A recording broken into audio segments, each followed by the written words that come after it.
I know you. You are worthy. What madness is this? I have only spared you from total dissolution. You are reborn. Redeem yourself. Or if you prefer, avenge yourself.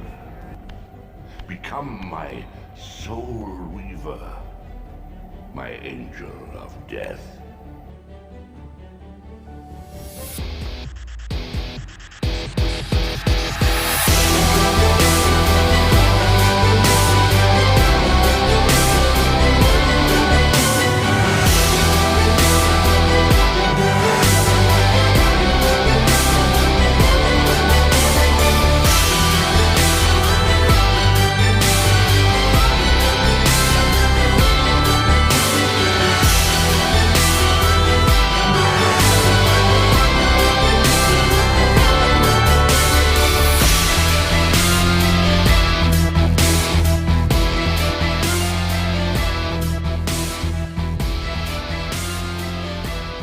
Welcome to the Objective Secure podcast. My name's Mike.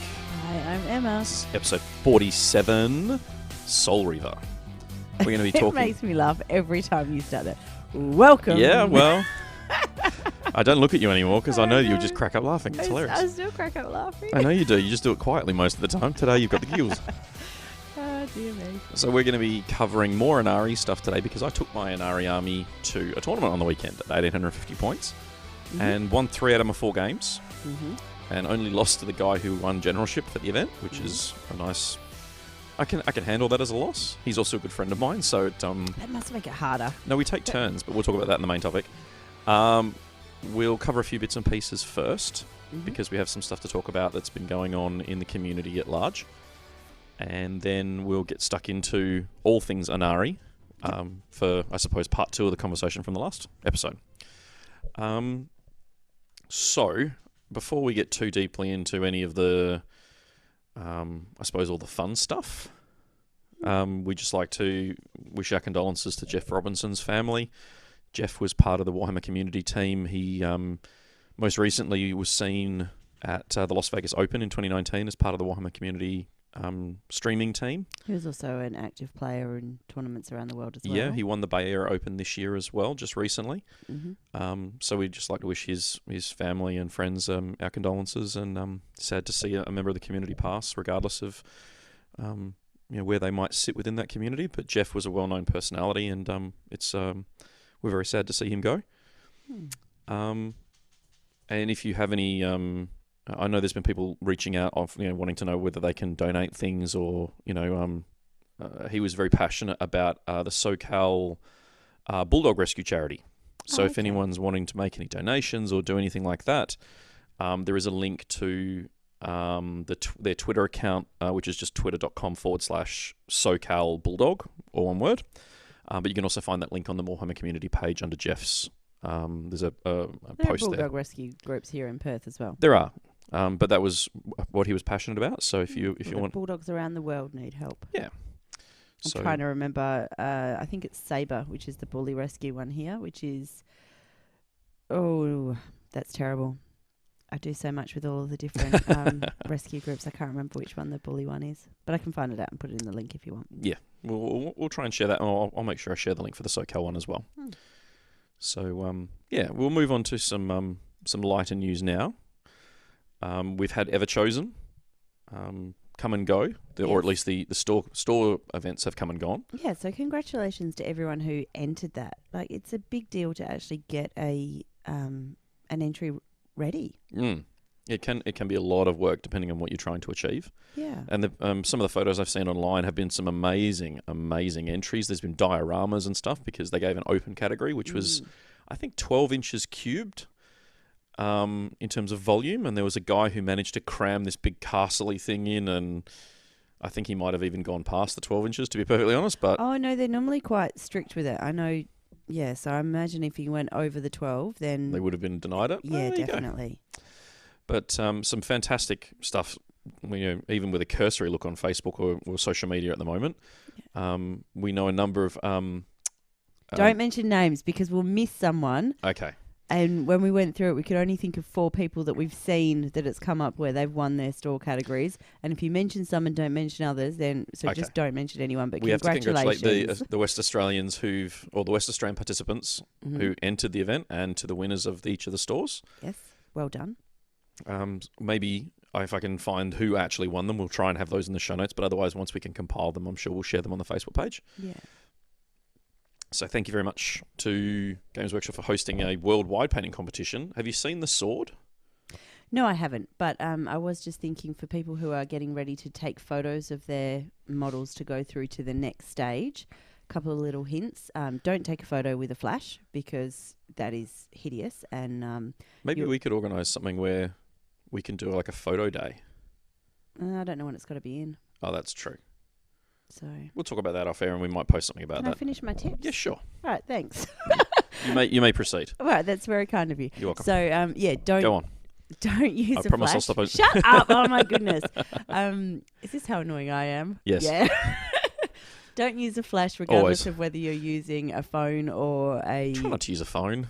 No, well, if you're using, you can get some amazing photos with phones. With some phones. Okay, I can't take a good photo with a phone, but some people can. There's an irony there. Some people can take a good photo with a phone.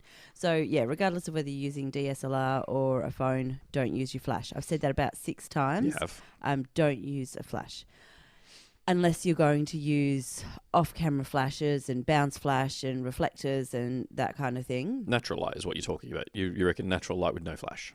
Not necessarily natural light, no. What I mean by that is like a well-lit room. You can use a well-lit room, but I think adding some extra light. So basically you can just get make sure you use a white light. So I would put 2 lights on a 45-degree angle, one on each side of your light. Make sure you've got even lighting, and make sure if you are using a bulb that you're using a blue white rather than a yellow white, so you get a cold white light. Could you use a couple of mobile phones with the torches turned on? Because they're white lights. Yeah, definitely. Yeah. You just got to get someone to hold it still. I suppose if you mount like blue tack or whatever, you could probably Yep. Put it against get a backdrop, so you can just use a piece of A4 paper or a piece of A3 paper, because that way you don't have all the clutter behind you. And make sure you are back far enough from whatever you're taking your photo of so that you actually get everything in focus. Because what happens often is the closer you get to the thing that you're taking photos of, the less of it is actually in focus. So your focal point will be in focus, but then you'll it'll start bleeding out as it goes around. Which looks all lovely if that's the effect that you're trying to get, but you're entering competition to show what the detail is. Make sure all of the detail is in focus. So take a wider photo and then crop down. And as I said, I've got a few ideas on how we can potentially help you with some of that stuff. And Emma was talking about recording a video with some content, how to take good photos. Yeah, using a DSLR, admittedly, for the first one, and then we can do a second follow up to using.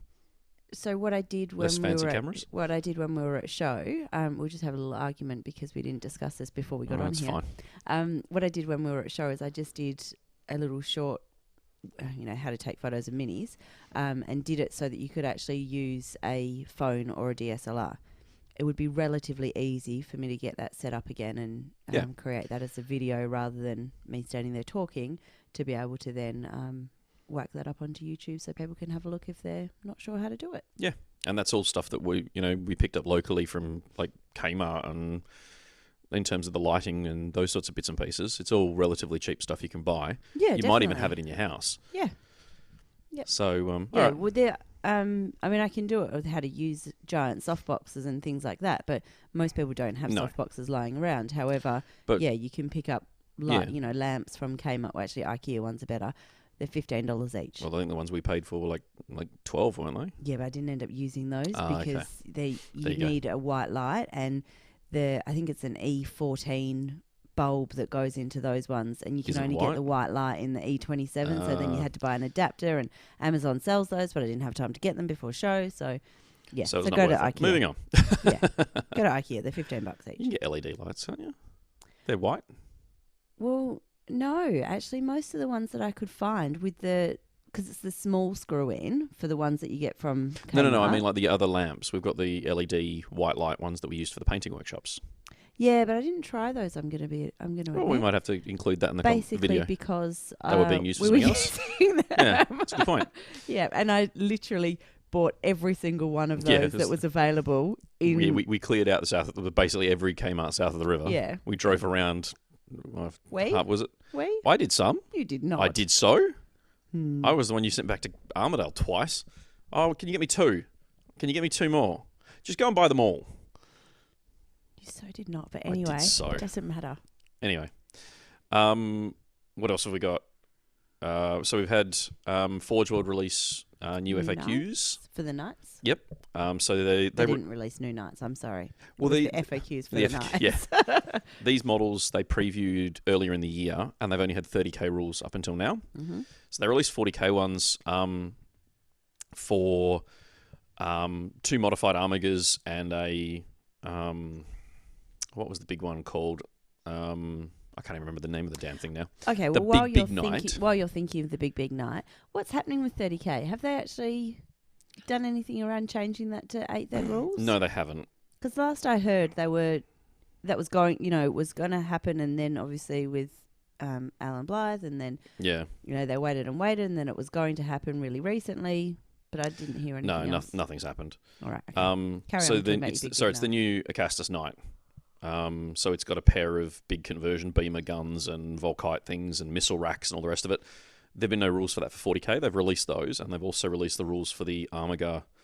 I can never decide how I want to say that. I constantly change it. Well, look, if you use multiple different versions, one of them should be right. So the Knight Moriax, which has got the lightning variant arms. I'm actually not a big fan of the model. It's a bit, the guns look a bit stubby and a bit weird looking. The rules are really good though. So I say really good. They are competitive, in my opinion. Are they overly? No, they're actually really well balanced. Yeah. They look really good on the like in terms of their profiles and everything like that. They're appropriately priced. I think they do a good thing for the army. The other one is the Moriax, but it's armed with a Volkite and a Siege Claw. Not so interested in that variant. Again, the arms look really stubby on it. I'm really not a fan. I think the standard armigers look better because these have got slightly different heads and arms and that sort of thing. I'm not totally sold on them. But the biggest problem with this... I'm not a huge fan of knights. I like some of them and not others. Well, I suppose that's true. And I suppose it's true with everything, but yeah. The biggest thing, though, which came with the rules for these was a new FAQ, an update for all of the Forge World Knights. And that's caused a bit of controversy in the community. It hasn't gone down well, to be brutally honest. Oh, again, what a surprise. This does seem to be a recurring theme. Yeah. Imagine gamers being skeptical at first. Well, the worst thing is, so things like the Acastus Knights, so you've got like the Lancer and the, I'll start with those, the Lancer class ones. So you've got the Lancer, the Castigator, the Atropos. I feel like I have forgotten one. So Lancer, Castigator, Atropos. There's one more I've forgotten. It doesn't matter. Anyway. It might to the person who plays the other one, but... They basically went through and updated... So it's the Acheron, the Atropos, the Castigator, and the Lancer. They're the 4. Go. It's the Asher that you forgot. The Acheron, yeah. Then you've got the Styx and the Magira, which are the plastic hybrid kits that the Forge World ones are based on. Mm-hmm. And then you've got the new Moriax, and then the Perforian and the Asterius, which are the 2 big ones. It's like trying to learn a new language. It's so bad. It'd be nice if they used real words, but I'm sure that someone stands there. Have some kind of phonetic spelling like next to it. Look, do they do that? I don't know. Some of these words are real. Like obviously, like Acheron and Castigator and Lancer and all those are real words. But sometimes I look at these words and go, they're not even Latin. It feels like someone's just bashed a keyboard until they've got something that resembles a word. Well, I suppose they've kind of got something that resembles something that is real. What was interesting though is they put the points up almost universally on these existing knights. Yep. And that didn't go down well. Most of the Lancer class ones went up to some degree. The Perforian didn't go up, So it's still around 900 points for the Porphyrion. But at the same time, its stat line has been changed. It's basically it's weaker than it was. And so weaker than it was in cost more.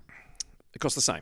They didn't put the Porphyrion up. So the Porphyrion... Sorry, I was paying attention. Used to be... I just got distracted by a Mozzie. The Porphyrion used to be Ballistic Skill 2+. It's now 3+. Okay. It used to be Toughness 9. Now it's Toughness 8. I think they're the two main changes that I saw. There could be others, but those were the two that jumped out. Mm-hmm.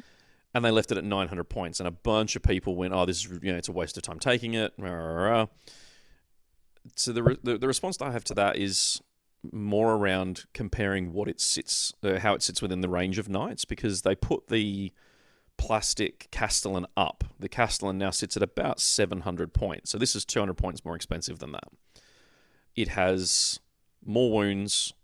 It's now ballistic skill, strength, toughness, and all that kind of lines up, but it has more wounds. It also has much bigger guns, significantly bigger guns.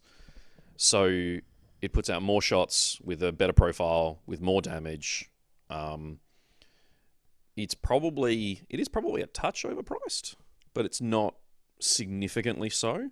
In your opinion. Yeah, but at 900 points, it was too cheap for its profile that it had, because the Warhound Titan is, under the standard 40k rules, 2,000 points. Mm-hmm. It has, if you look at the old version of the Porphyrion, the Porphyrion had the same toughness, it had 6 less wounds, it had the same ballistic skill, it cost less than half as much as the Titan, mm-hmm. but it was essentially 6 wounds shy of being just as difficult to kill. Yeah. And the guns that the Porphyrion carries, like the twin Magna las cannons, they're not little guns. They're really decent anti-tank guns. Mm-hmm. They're not turbo laser cannons, but they're comparable sort of profiles to the plasma weapons and those sorts of things. So the fact that it was less than half the price of the Warhound just felt wrong, because you could take 2 of these with change and still not get a Warhound. And you had 60 wounds compared to 36. Mm. So I feel like the stat line and all the profile for it is now pretty much in line. And it's still a decent model to put on the table. And I know there's people upset because they've just finished buying one, or they've bought one, or they're just about to finish painting it and they want to put it on the table and they think it's rubbish now. I honestly don't think it is. I think it's more in line with the rest of the knights. I think now that they've fixed all the keywords, you can now buff it and make it a household. You can give it all the rules from the codex, which you couldn't do really easily before. I definitely think the new knights are better in line with what Games Workshop wants for that as a range.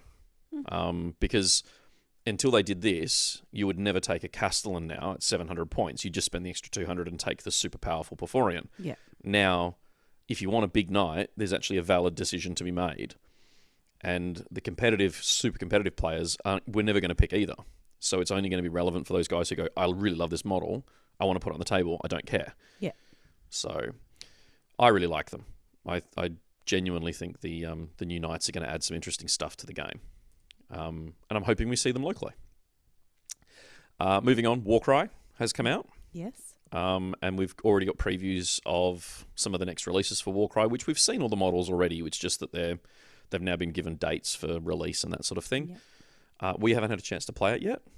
The terrain looks amazing. I'm really a big fan of the terrain. But I'd be interested to hear if anyone has had a chance to play Warcry yet, either at a store, if you picked up the box and you've been playing it, what you thought. There is a Becca Scott video series on how to play it on the Games Workshop Warhammer Community TV, Warhammer TV page on YouTube. Definitely worth checking out. And then the last piece of news that I'm aware of for Games Workshop is the new Enforcers warband that's coming for Necromunda. It's an interesting warband because this, when they first came out years ago, they were called Adeptus Arbites. And then we got Adeptus Arbite Enforcers in Necromunda, somewhere around 3rd or 4th edition 40k. And they used to look like Judge Dredd. Yeah. And these new plastic ones, they look really cool. I actually really like them. But they don't look anything like the old kit. And that's been really polarizing for some who just wanted that Judge Dredd-esque look back to them. Whereas these are now distinctly 40k miniatures. They're not Judge Dredd in 40k because at one point Games Workshop did have a license to produce the Judge Dredd game way back in the very late 80s. I'm sure they don't hold that license anymore, but maybe they do, but I don't think they do. So these models have been hit and miss for a lot of people. And I can see why. There's some they're a very unique aesthetic, but I really like them. And of course, they've got the dice coming and the cards and all the other bits and pieces that come with them, and the Book of Judgment, which is essentially their codex. So, and there's a couple of new decks of cards for Necromunda as well, which is nice. But it's good to see them supporting Necromunda. Yeah. Because all of these sort of mini games like Warcry, Necromunda, Blood Bowl, there is a risk of them not supporting them as well as they potentially should in the long term. Yep. So it's nice to see those releases sort of still coming through. So yeah, that's kind of the Games Workshop front. Obviously, Malifaux 3 has now been out a couple of weeks. It's sold out in Perth, so you can't even get a copy if you want one at the moment. And I know Weird have said they're actually printing a second run because they sold out essentially worldwide. Yeah, which is really exciting for them. So we'll see what happens when we can finally lay our hands on a copy of that. I know that they've one of the henchmen here in Perth's running a little. Well, I say little. He put it at Good Games in Cannington to do a kind of a refresher baby tournament, and he sold the 12 tickets he had earmarked for it before he actually was able to publish it publicly. So that's exciting. It means that there's a lot of people keen to get back in and play Malifaux again. Yeah, it's good. We've got WATC just around the corner now. Yes. And if you missed it in the live the week prior to this recording, you'll know that, or you won't know that we've been able to change the venue. So there's going to be emails that go out tonight talking about that to all the captains, and we're going to be offering a couple of extra spots for teams.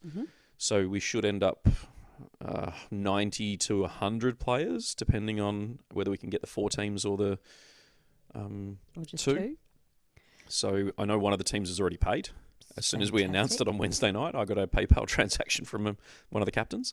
Beautiful. So that's exciting. We should have at least 16 teams of 6. So what will that put us at? 96 players? Sure. Yeah, 96. Yeah. Maths is a thing. And then if... hang on, no, it can't be 90. Is it 96? Well, 10 times 6 is 60. 6 times 6 is 36. Doesn't matter. My brain isn't following. Yeah. Have you finished? Because I had a couple of things to chat about. So yeah, we've got WATC just around the corner now. Lists for those captains who might be listening are obviously due very shortly. But there'll be announcements and stuff come out. Well, today's the 29th of July, so there'll be announcements on the 29th. So by the time you hear this, the announcements will already be up. Beautiful. There we go. Yeah. I'm done now for the news. So if you've got anything else? No, I just wanted to mention that you played the first game of Apocalypse against Dizzy. Such good fun. Sadly, we only have the first hour of video. Yeah. So we picked up a new microphone to go with Emma's whiz-bang camera. And so not a whiz-bang camera. It is a whiz-bang camera. It's more expensive than my hobby. Anyway. Yeah, there's no denying that, is there? That's going. What I thought. Focus. So we picked up a new microphone, which we then did nothing with for however long, of course, until the day that we were recording. And which is fine, because we knew how it mounted. Well, it's not fine, because I don't read instructions. Well, yeah, you did forget to put the cable in and plug it in. Yeah, I did. Well, it's not that I forgot. It just didn't occur to me. But we got it all charged, plugged it all in, brand new high-speed SD card, fully charged batteries. We had like 4 batteries on charge in case the other ones went flat throughout the recording. And it gave us a warning of 29:59 minutes remaining. And 29 minutes, 59 seconds remaining. And we went, okay, is that battery? Is that card? SD card? What does that mean? We don't know. So we hit record, and around that 29-minute mark, Emma's come back into the room and told us to stop playing, stopped the camera, checked it, hit start again, and we kept playing. And I could see from where I was stood from the side of the table I was playing on, that I could see that the lens was open. And when I checked it, about 20 minutes later, it was still recording, and it was still showing 29:59. So at that point I went, oh, that's fine. Just leave it then. Not a problem. Not realising that 29:59 was the longest any of the files it could record was. So the files themselves at 30 minutes of video were 7 gig a video at 1080p. And so the SD card we got was, I think it's 100 and... I thought it was 256. Is it 256? I think it's 128. You're right, 128. 128. So we'll definitely get a 4-hour game on there really comfortably. More than that. I think we're more likely to have the battery and the microphone run out. Although that, well, we don't know if that lasted. It was still powered at the end of it. Yeah, the microphone's still, and it's still showing fully charged. Okay. So we know the camera will last. We know the battery and the microphone will last. We know the SD card will fit. We just have to either find the setting and change it so we can record longer, or remember to start and stop it. The problem's going to be, like, that is a massive file. Actually transferring that off the SD and onto the laptop, onto a laptop so that to you can edit it. Yeah. And then how big will that be when you put it onto YouTube? Yeah, well, YouTube will crunch it down, but it'll take hours to upload. I think it might take days. Well, once you put it through the software and compress it all, it might be okay because you'll convert it down into an MP4 because at the moment it's recording raw. But, so yeah, we only got the first hour. The video worked really well. The audio was good. We could hear everyone playing. That was fine. So we're going to try take 2. I've just organised a game for next Tuesday. Oh, is that what you just... Yep. So we've got one of our locals coming around next week. Oh, I was really hoping that was going to be Monday so you could edit it on Tuesday. No, it's got to be Tuesday. I'll try and... No. Obviously so much time and dedication in order to get that, so congratulations. And I know she's off using that doctorate now rather than working at GW, which is awesome for her, but sad because I miss having her at GW when we go visit. Yeah, and Ghislaine ran painting workshops for us at the last 2 shows. Yes, and I think she's still technically on the books as a casual for Games Workshop because she does some awesome paint stuff for them and is still heavily involved in the hobby despite not being a full-time employee. So. Yeah, but she also was one of our videos that's up on YouTube as well. Yes, she's there playing her Death Guard. Quite an extraordinary young lady as well. I mean, she's been to Antarctica for... Yeah. How cool is that? That was for a science leadership. Yep. So quite an extraordinary woman. Yeah. So congratulations to her. And all the other people who are currently going through graduation at the moment. Yes. Congratulations. But we'll take a break and then we're going to come back and talk about the tournament on the weekend. We're going to be using a slightly different format to look at my list for the weekend. So, yeah, sit tight and we'll be back in just a moment.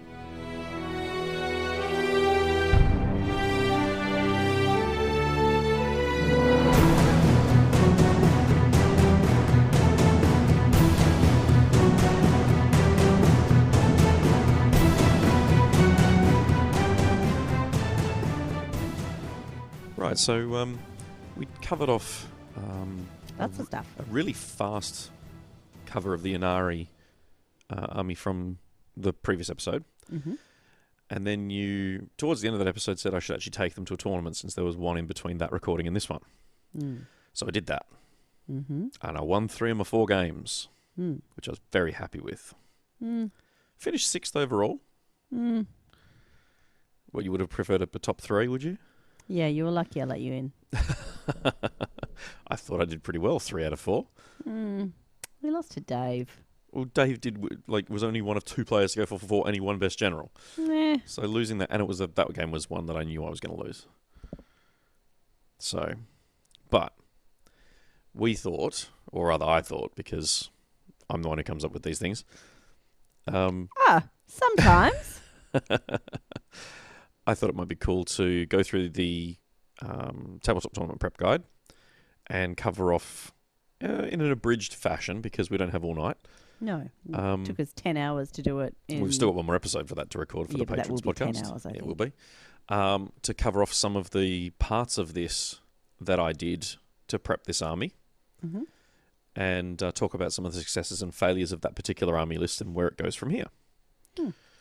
So we're going to start, and we'll give you links in the show notes to the Patreon page if you want to go and listen to all the podcasts that cover the Tabletop Tournament Prep Guide, and also a link to downloading the prep guide. It's $5 Australian on the OPSEC webpage.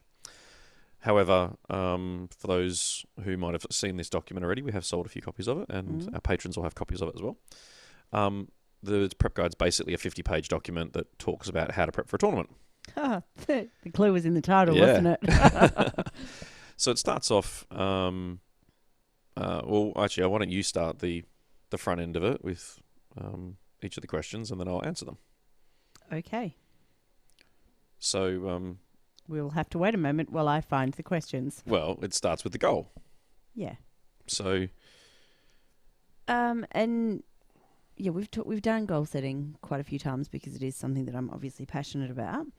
But it is important before you're going into an event to work out what it is that you're hoping to actually achieve. So, what were you hoping to achieve?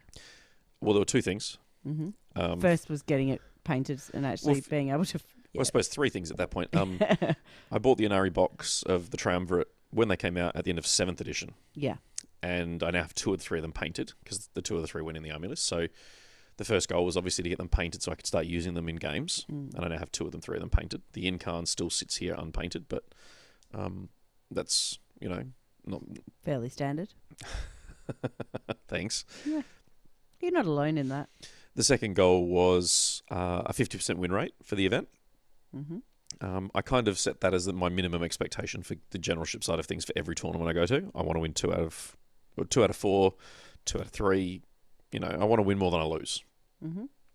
Well, 2 out of 4 is actually winning the same amount as you lose. Well, just to let you know if that. I've got a 50% win rate, then that's okay. And the third goal... So I guess going into it, you're not actually going in going, I want to take out best general. No. I want to win the event. I want best overall.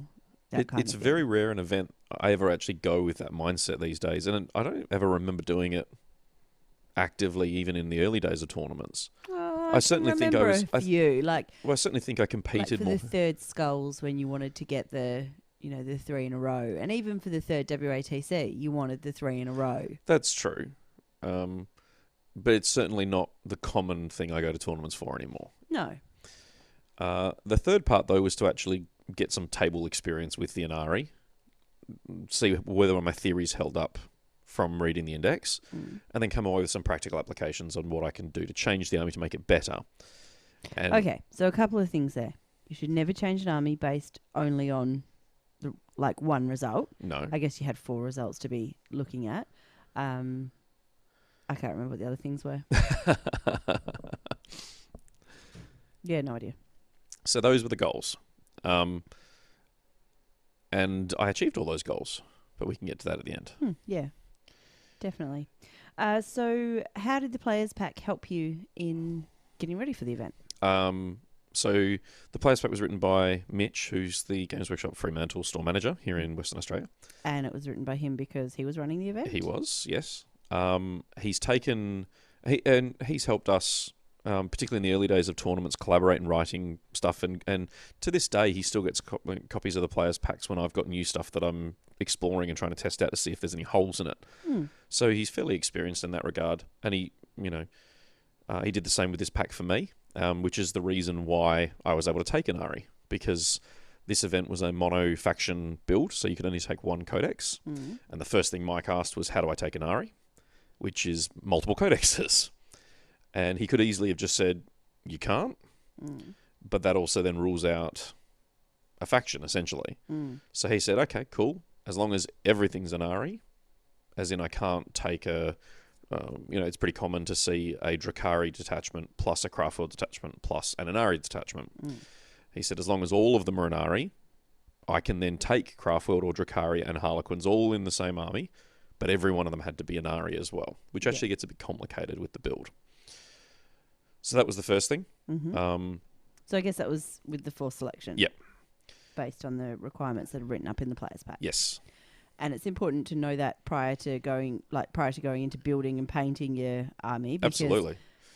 To get to the night before an event and find out that I can't legally field my army. Even just the day after list submission. I mean, we had a week prior to event for list submission, and if I'd submitted the list and he'd come back and gone, you can't do that, dude. That leaves me high and dry immediately.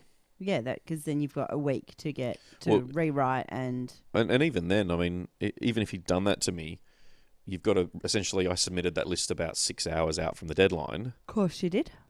Which is better than a lot of people. It's better than you normally. And it could easily have been him sending me a message going, "Oh, dude, you've got 2 hours to resubmit because you can't do that." Or worse, it could have been, "I'm going to penalise you now because you can't do that." And I hope he wouldn't have penalised me because the pact didn't specify I couldn't do what I did. But at the same time, I should have sought information like I did much earlier in advance rather than just making an assumption. Yeah, so check it out. Ask questions. The second part was scoring. The players pack outlined how many points were from each category. Do you mind if I just dial it back a minute? Sure. Did you set yourself any goals around the soft scores? Now, I will admit, the sportsmanship's not one that I'd hate to get a 0. And that's just a personal thing. I always like to go to these events to try and have fun. And I was really pleased. I got second for sports at this event from all the scores, which was really. And the guy who beat me for sports, I actually gave him full scores for sports. Yeah. He got full scores from all of his opponents. That's it's not necessarily an aim for me to get the sports award, but it's nice to get to know that all my opponents had a good time playing. And I guess that it's difficult to actually set a goal for sports because of the way that sports is done. You don't give people, you sort of don't get a score out of 100. No. I mean, this was your favourite game and your second favourite game. You had 4 games. So you could potentially get a 0. Even with that, though, you could potentially get a 0 and it still be a really good sport. That's exactly right. It just doesn't mean you were crap. I really struggle with this, and I know that we've talked about it before, and I know that I'm derailing, but I struggle with the idea of sports being called favourite game. Yeah. Because there are so many aspects that go into making a favourite game other than your opponent's sportsmanship. Yeah. It's more about, I suppose, how much fun you had with the game. Yeah, well, it can be how much fun you had, but also, how fun you find a game can totally depend not only on your opponent, but the mission you're playing, the board you're playing on, dice rolls, whether you spill your beer that turn, which obviously you wouldn't because you don't drink beer, but, all of those things can go into it, can't they? Yeah, for sure. So it's not... Anyway, but what about painting? Did you set yourself a goal for painting? Well, I actually spoke to the organiser at the event because the pack talks about him having a matrix that everyone would be able to access, and he forgot to publish it. Yeah. So I went in, I picked models that were...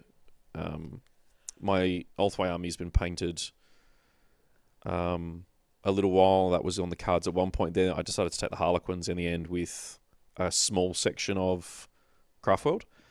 And the units I chose, as much for the army list as for anything else, also I picked because all the colours matched up to make it look like a unified army. Even though they came from 3 distinct collections, the Harlequins tied it all together really well because they have elements of blue, green, yellow, and black to tie them all together for their twilight, light, and dark components. Yeah. The Craftworld sections I added were blues and yellows. The Inari had all the blue gemstones and everything, but they had their distinctive reds, so you could see where the Inari characters were. So when I put the army together, there was a conscious thought process in which wave serpent I would use. I've got about 8 or 10 different wave serpents I could use, but I picked the one that tied in as best I could. I could have taken a different Wraith Knight, but the one that I wanted to take had no correlation with the colour schemes. So I picked the one that was closest to that I thought would be the most usable on the day. It was the least points efficient option I could have taken, but for my own aesthetic choices, it matched what I wanted to do. So I wasn't conscious of how it was scored, but I was conscious I wanted to make the army look cohesive when I picked it. Generalship for the event ties into the missions that were being played. So how well did you understand how the event was going to be scored before you turned up to that event? Not well. Yeah, no, not well. And this is a conversation I had as well with the TO around what the information is in the player's pack. And Mitch did a great job of putting it all together. I didn't understand the way it was written. It's not my fault, it's not his fault. It's just feedback I gave to him that I would personally like to see included in the pack and how it's worded to make sure it's clear. The missions were all Eternal War missions from Chapter Approved 2018, so straight rulebook missions, which has its own unique benefits and challenges. But it meant that I knew I was going in with the list I was taking underprepared for at least one of the missions, because only troops can score that one, and overprepared for another one where only characters can score it, and I had like 6 characters in the army. So that was, So given that you had the players pack prior to writing the army, were you not tempted to change the army so that you weren't underprepared? Was that the game that you actually lost? No. Ironically, the game I lost was the one I had all the characters. For. Right. The one I was underprepared for was purely because the troop choices I had were all combat units that I wanted to throw at the enemy, whereas the mission requires them to hold objectives. So it's a counterintuitive situation where my expensive combat units are left standing on objectives to score points each turn. Sure. Thankfully, the game I played, the units that were coming to me to claim those objectives were coming to me to punch me, not shoot me, which meant that I was quite happy to have a scrap on those objectives because the game was going to be all about close combat anyway. So it let me hold the objectives in the early game, let him come to me, and then have that sort of boxing match on those objectives in the late part of the game. And it just happens that I had more guns than he did, which is a stretch because I had very few. And it meant that I could whittle him down enough that I could tip the balance at the tail end of the game. So you were able to change the strategy that you used in order to make your army work? Yeah, pretty much. Prior to the event, did you know you'd be able to do that? That was my hope for that mission. Okay. But at the same time, that could easily have just turned into a cluster fire. Well done. And leave me in a situation where I have to advance on the target and essentially do the reverse, where I have to give up the points in the early parts of the game to try and claim them in the late parts of the game. Yeah. So not a great option, but I got a good draw for that final game, and it worked to my advantage in that regard. The terrain for that particular game, which we'll get into when we talk about the 4 games, also was pivotal for Game 4 because it let me control the entire game. But so those were the sort of the core components. I knew that there were going to be armies there because it was mono-faction. I knew there were going to be armies there that had plenty more troops than I did for that mission.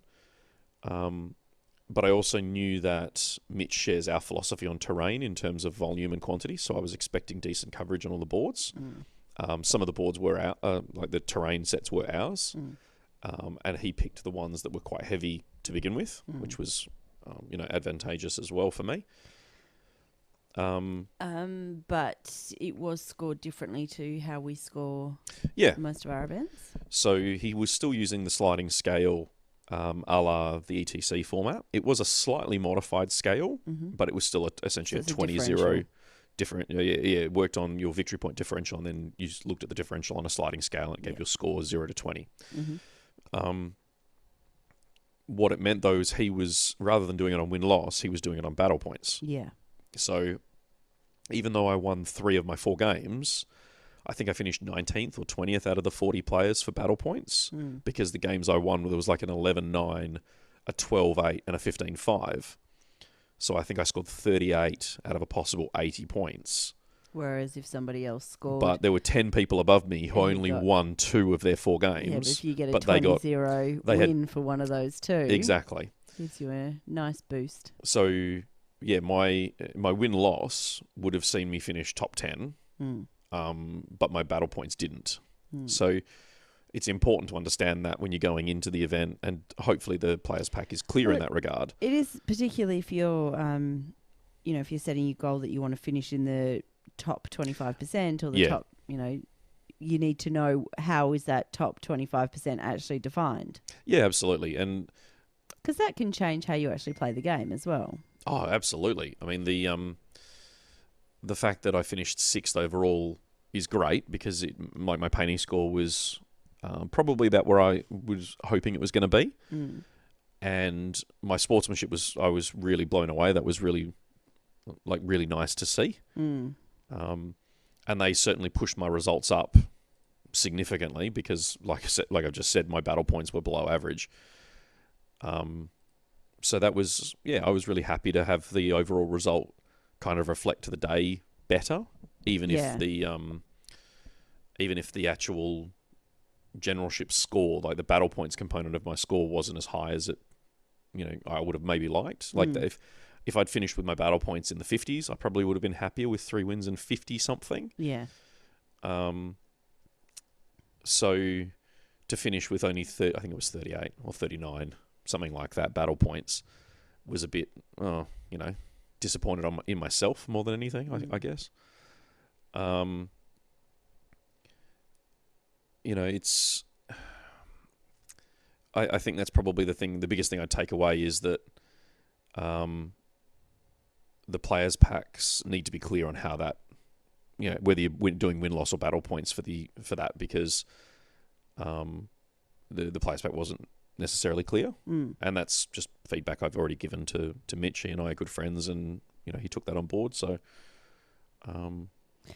but it's I had a fantastic weekend, a really good day. So next thing in the prep guide is the rules and knowing the rules. Now, obviously, we'd done the last podcast about the NRE. How well did you actually, because you hadn't had an opportunity to play with them or no, do any practice. So how well do you think that you did know the rules? I noticed as the day went on, I got better. The good part about the Inari is that most of all of the units I was using, I've at least had a game with prior to the weekend, because they're all Craft World or Harlequin units that I've used. The only ones I hadn't used were Ivrain and the Vizark, and we'd obviously done a conversation about them. There's I've written at least one article on them as well, so I knew the stat lines and the damage and the profiles and that sort of thing. I was familiar with the psychic powers. I'd already gone through even though they're not written on the army list, they were already pre-picked in my head. I knew which ones I wanted. Yeah.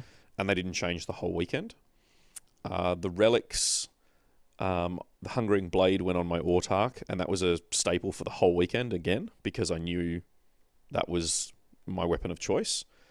I did try out the Locket for a couple of games, and then decided, you know what, it's not doing what I was hoping it would do, so I trashed that in, I think it was game 3 and 4. Mm-hmm. And by the same token, I was also spending command points at the start of the game to give the model that was getting the Locket a Warlord trait. And I quickly discarded that after 2 games, going, okay, this isn't the benefit that I wanted from it. I'm not getting my command point value out of it. I'm just going to stop doing it and move on. So all of that felt really intuitive. It was the stratagems that I struggled with, because there's, I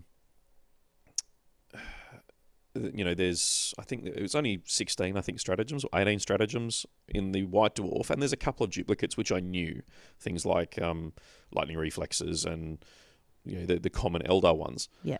But finding the intricacies of the stratagems that I wasn't familiar with was where I struggled, and things like the Vizark and Ivrain regaining wounds or gaining psychic powers when Eldar characters die. I think I did that once over the entire weekend. Yeah. Despite being able to do it multiple times in theory. Or even just getting back wounds when Eldar things died around them. Completely forgot that. Multiple times. But it was the stratagems that really, I felt like I wasn't getting the most out of that part of the book. Yeah. And that's, I actually, because there's no cards available for those because they're in a White Dwarf. Yeah. I actually want to, I'm going to buy the digital version of the White Dwarf, first of all, so it's on my iPad, rather than having to lug around the hardback. Oh, because it's massive. Well, it's a White Dwarf art magazine that you have to kind of wedge open, and it's on a table. It's just easier to have it on a tablet. It's just not really lugging it around, is it? Well, okay, from a practicality point of view, I'd much rather have it on a digital device. But it would also let me then take screenshots of all the stratagems, and then turn them into a PDF, and then print them and turn them into cards, which will give me much more functionality at the table, where I can take out the ones I can't use, trim that pile down, and go, okay, instead of 18 or 16 or 18 or whatever it is I've got access to, I've actually only got access to 13 of those. Of those 13, I don't need the one that gives me extra relics, because we all know what that does. I don't need the one that does incubi, because I don't have those. And trim that pile down so that I can focus on what I can do. You're actually using. Yeah. Yeah, sure. So that's probably where the biggest weakness for the army lay on the weekend was not... I probably left points on the table because I didn't know all those little links and foibles. Like, I'm sure that was the case. Yeah. My biggest happy moment was game 3 when there's a stratagem for the Inari that lets you, if you kill the enemy warlord, you spend the command points, and then you counter soul bursting for the rest of the game. I got to kill my opponent's warlord in turn 1 of game 3, and I still had command points. So I got to spend, and I knew that was in my head. I knew it. I went, oh, fantastic. I get to spend those command points and just soul burst the rest of the game. And I was really pleased with myself because I remembered that. I didn't kill the warlord game 1 or game 2, and I did in game 4, but by the time I did it, I'd run out of command points. Oh. So it was, that was probably my biggest weakness, is not understanding some of those intricate links within the army. But by and large, like, the stuff I forgot, like particularly on the characters, regaining wounds and getting new attacks and new psychic powers, you pay points for those, and not utilizing those throughout those games. I left points on the tables. So practice helps. Yeah. So Magpie Gaming, not brilliant if you're jumping around between armies and don't have the opportunity to 3 out of 4 says otherwise. Maybe you would have got 4 out of 4 if you knew how to play the army better. Oh, no, that game was... Okay, so how much homework did you do around who was going to be attending? What they were likely to be bringing, how they've done with them before, that kind of thing. Okay, so the best thing about Down Under Pairings, which is what hosts most of the events in WA these days. Apart from pen and paper for some of the events. Yeah. But we're seeing more and more in Down Under Pairings. Yeah, it means definitely. that all the army lists are submitted there, and we had access to all the army lists and all the players a week. Like, we knew who was going more than a week out. Did you know? So yes, obviously a week out, you knew who was going and what they were bringing. Yeah. But did you do any homework prior to that in finding out who was going and making some educated guesses around what they were likely to be taking? Yeah, for sure. I mean, there's the good part about things like Down Under Pairings, you can see everyone who's registered. So for me, guys like Pete Platel, who I know is going to the ETC very shortly, he'll probably Chances are he's taking his ETC army list. Yeah. Guys like Sly Dave, who was the only guy who beat me, I knew he was going to be running Drakari. I knew he was going to be running Drakari. Yeah. Richard, who I think went 3-1 on the weekend as well, he was either going to take Custodes or Guard, and chatting to him in the weeks leading up to that flip-flopped a few times. Ended up taking Guard. The guys from the Toy Soldier Cartel generally have an MO you can take punt on. I know that Courtney had been running his Orcs down at Crags, trying to get them ticking over really well. He brought those on the weekend. Travis is always Chaos. In this case, he took a slightly different Chaos list I hadn't expected him to do. Ryan is still going through his Iron Warriors and his Chaos Space Marines, so there was a variant list of that. So a lot of the well-known names I could have a rough idea of. There were a few surprises. Guys like Ben, who I assumed would be taking something he's been playing with recently, said he was going to take Eldar, and then didn't get it painted in time and changed the army list at the last minute. So he ended up borrowing an army and bringing Space Marines. Another guy, Lockie, who's a well-known Custodes player locally, because there was no Forge World for this event. He was talking up taking Necrons, and then ended up submitting a Space Marine army. And there are a few unknown quantities in that list as well. There's guys who I've seen come to events like I have over the last 12 months, and Magpie across 4 or 5 different armies. Yeah. But you can do a little bit of homework and take some guesses. That being said, because of my goals, who was coming wasn't necessarily going to be as relevant for me, because I was looking at exploring the function of the army in its wider sense rather than focusing on actually winning the event. Sure. So, yeah, the homework side of things was less focused than when I went to... It was more gossipy, really, wasn't it? Yeah. I mean, if I was heading back to LVO, it'd be a deep dive into Best Coast pairings and Down Under pairings, and trying to get an idea of where the game is and looking at previous GTs and what armies were doing well. And this was less focused than that.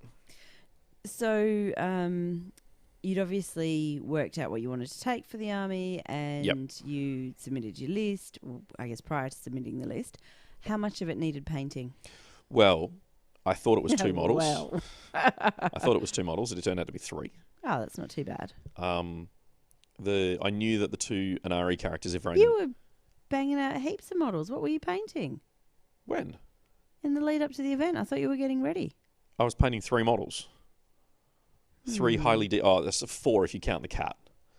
Because the Vivrain has a cat on her base.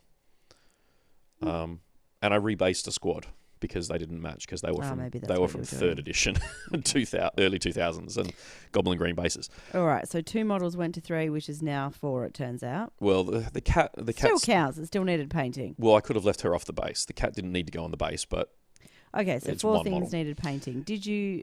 I know the answer to this. Why am I even asking? Did you create a painting plan? No. Actually, that's not true. I did have a painting plan, and I had it scheduled out over the nights. Really? Did you write it down? Well, no. No. Right. But I knew what I needed to complete. Okay. And how were you going to do it? I was a day behind when I got to Friday night, which is why I had to paint for 4 hours on Friday night to finish it. The biggest problem I had is when I originally figured out how I needed to paint those 2 models. The cat counts as part of one because it's an accessory. Yeah. I wrote and submitted a list which included a winged autarch with a power sword, fusion pistol, and banshee mask. Beautiful. And it turns out that's the only combination of autarch I don't have painted. I do now. Well done. I've got that exact loadout, but with instead of wings, it has a warp jump generator. And I've got one with wings, a sword, and a fusion with Manda blasters, but no banshee mask. And I have one that's... Okay, so I guess the learning from this would be check what you have in your... Well, I've got like 12 autarchs of various weapon payloads. So I kind of prior to putting it in your I was sure list. I guarantee I'll find one now because I was so certain I had that painted. Yeah, it's not like you've been wrong before. But that added to the mix. And then when I had that winged autarch blister pack. It's brand new. It was sat there. I knew I had it. When I realised my mistake after submission, I went, that's okay. I've got a winged autarch in blister pack. I can build and paint that really easily. I've got to do a head swap on it to give it a banshee mask, and I wanted to change the sword because it's just a power sword on the model, and I wanted to give it the Hungering Blade. And it's a good thing I did want to do that because the blister pack was miscast, and the sword looked like a cricket bat. Oh. Which was fine because I just cut the blade off and I had a spare blade from another Ivrain kit that I got secondhand. So I cut the blade off her. So he's now got this cool, elegant looking demon, Ivrain blade. Like it's a bone, I suppose, a spinal blade. And it's one of the crone swords, so it matches all the fluff, which is great. And I found a spare head to put on it as well to give it, not have the standard head. And then when I put the wings on it, I realised the top of the wings were miscast as well. Oh. So instead of having these nice sharp-edged feathers, one feather on one wing was a molten blob. Oh. So I had to cut and trim that and recut that and then do it to the other side as well. So it matched. Should have just left it like that. It's been through a fight and it's damaged its wing. It's funny because I said it to someone and they went, oh, I can't tell. I've gone, I think that's good. But so there was a little bit of extra work that went into that model that I was... Oh, and Ivrain, she fell all of 2 inches and her headdress snapped. So I snapped the other half of the headdress off and turned it into a like a hair lackey, I don't know what you call it, like you put your ponytail through so she's got a head, like a top knot. Yeah. The bit that holds onto your head. It'd be a hair lackey. Hers is a big metal bone thing. Yeah, cool. Just doesn't have the feathers attached to it. And actually, having now painted it, put it on the table and looked at it, I go, I actually prefer it without the feathers. So that worked well. That was advantageous. But it meant that the night before the event, and to be fair, I actually finished about 11 o'clock that night, which is early for most of my sessions painting the night before an event. But it was done. And it was funny because I sent photos of I use the term loosely, finished models to the TO and said, I was just going to do base colours. I've ended up with highlights, shades. I've painted the eyes in on these models. I even painted the Grinks, the cat. Yeah. It's done. And he sent me a message back going, you haven't done the gemstones. I've gone, yeah, I'm not going to bother. I've done the gold mountings for them. I've just painted the gemstone gold. I'm not going to bother. And about 5 minutes later, sent him another message going, so I'm painting the gemstones now because I hate you. So, they got done. It was another half hour's work. Yeah, and now they're done. Such a huge difference, though. It does. Yeah. Because it means that I didn't have the Autarch was the worst because he's in bright red armor. Yeah. And he's got this gold harness and black sash. Yeah. By adding that big blue gemstone on his right chest, it actually helps break up the continuity of the colours. So it was actually an important visual thing. I doubt many people would have even noticed. But for me, when I looked at it, I went, I'm glad I did that. I noticed. So. Okay, next up, play lots of games. Well, you didn't moving do on. that, did you? Well, the trick there with play lots of games is I can say I've played lots of games with Harlequins and Eldar. No, this is play lots of games with the army that you're intending to take to an event. Yeah, that didn't happen. No.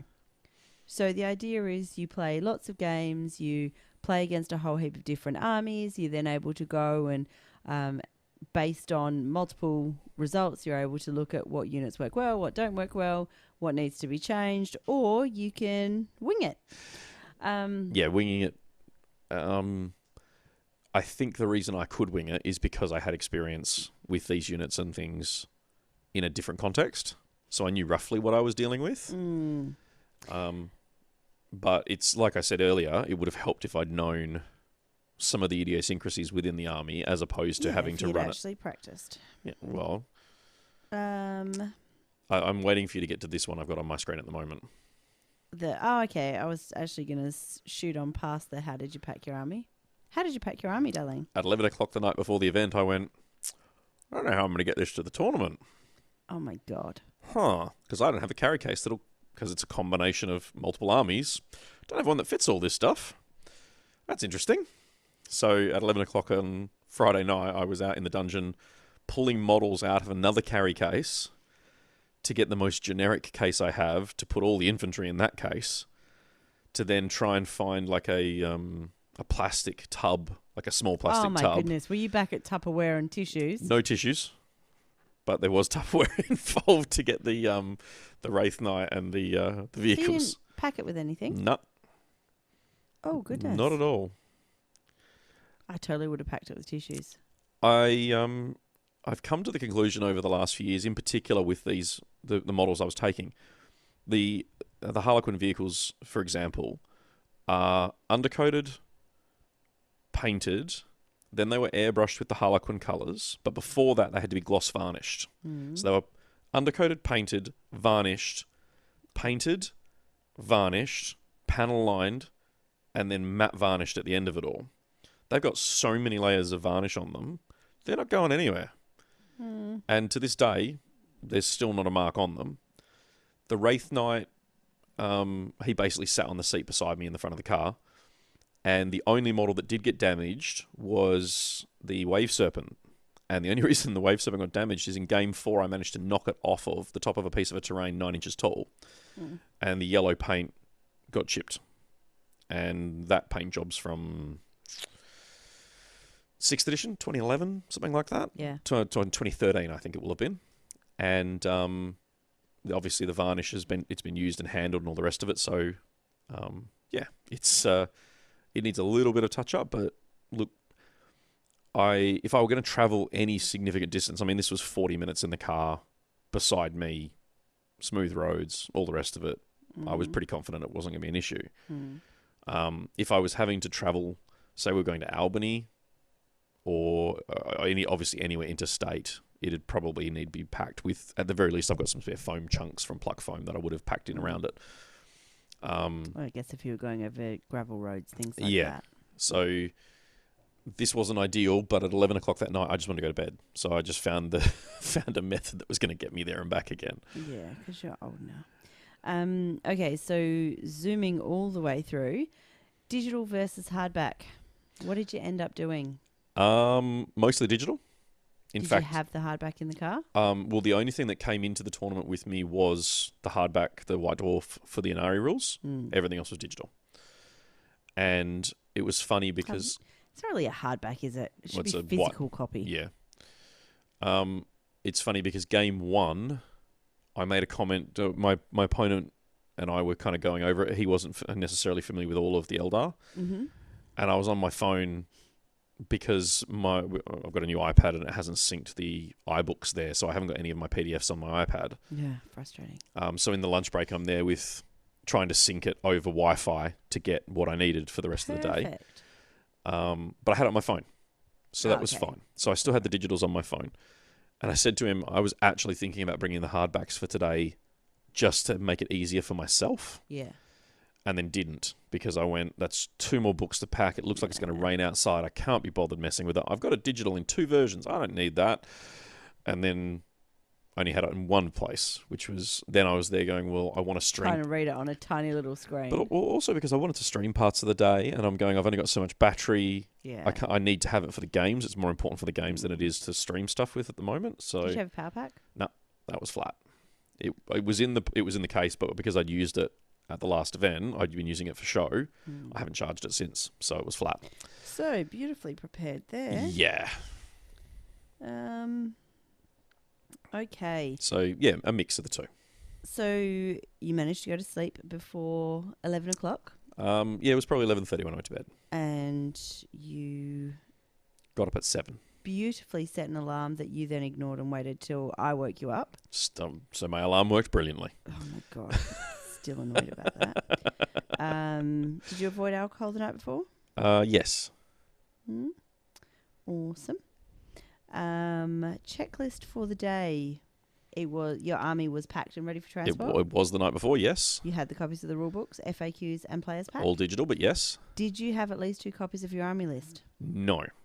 Working with the fact that it was Well, it's on down under. electronic and It's also on down under under pairings, and you need down under pairings to score, so it was all digital. Did you have dice? I had fancy dice. I had our OBSEC dice, and I had my fancy Eldar dice that went with the army. Nice. Did you have a tape measure? I had 2. Beautiful. Did you have templates, markers, and tokens as needed? So I had objective markers. I had my special. They are objective markers. Yes, I had the OBSEC objective markers. I had my OBSEC measuring tack template tool. I had Hammerhead Games wound tokens dials for my vehicles and my Wraith Knight. So all of that was covered. Did you have relevant decks? I'm trying hard not to laugh at the next one. Did you have relevant decks of cards? No, because there aren't any. Perfect. This is what I'm trying hard not to laugh at. Did you have a notepad and pen? Well, funnily enough, yes. Did you use it? No. But I had them. Did you have a water bottle? Funnily enough. No. We're at a bar. Did you? I was able to keep myself hydrated through other ways. Did you have a light snack for the day? Well, because it's in a pub, you're not allowed to bring external food in. So I had a pack of mints and a muesli bar tucked away in the box of paraphernalia. So I suppose technically yes. Did you have a jumper? I did. Did you have a pair of comfortable shoes? Yes, this is one thing I cannot stress enough. I wore my runners with the proper insole supports and like proper socks and comfy rather than flip-flops, and it meant that standing up for 8 hours of that day didn't have me a cripple the next day. I don't like that word. Did you have a charger for your mobile device? Well, yes, I did. Did you? Yes, Power pack. I've just said I had that, but it was flat. You know, I had it. Awesome. Well done. How did you combat fatigue? Look, I only had one alcoholic drink the whole day, and that was at lunch with a meal.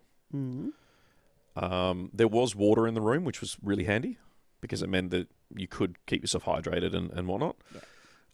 There were chairs in the room as well, which meant that my butt got planted a few times just to take my weight off my feet. And I always think that's funny. The games, like the day starts and you've got 99% of the participants standing.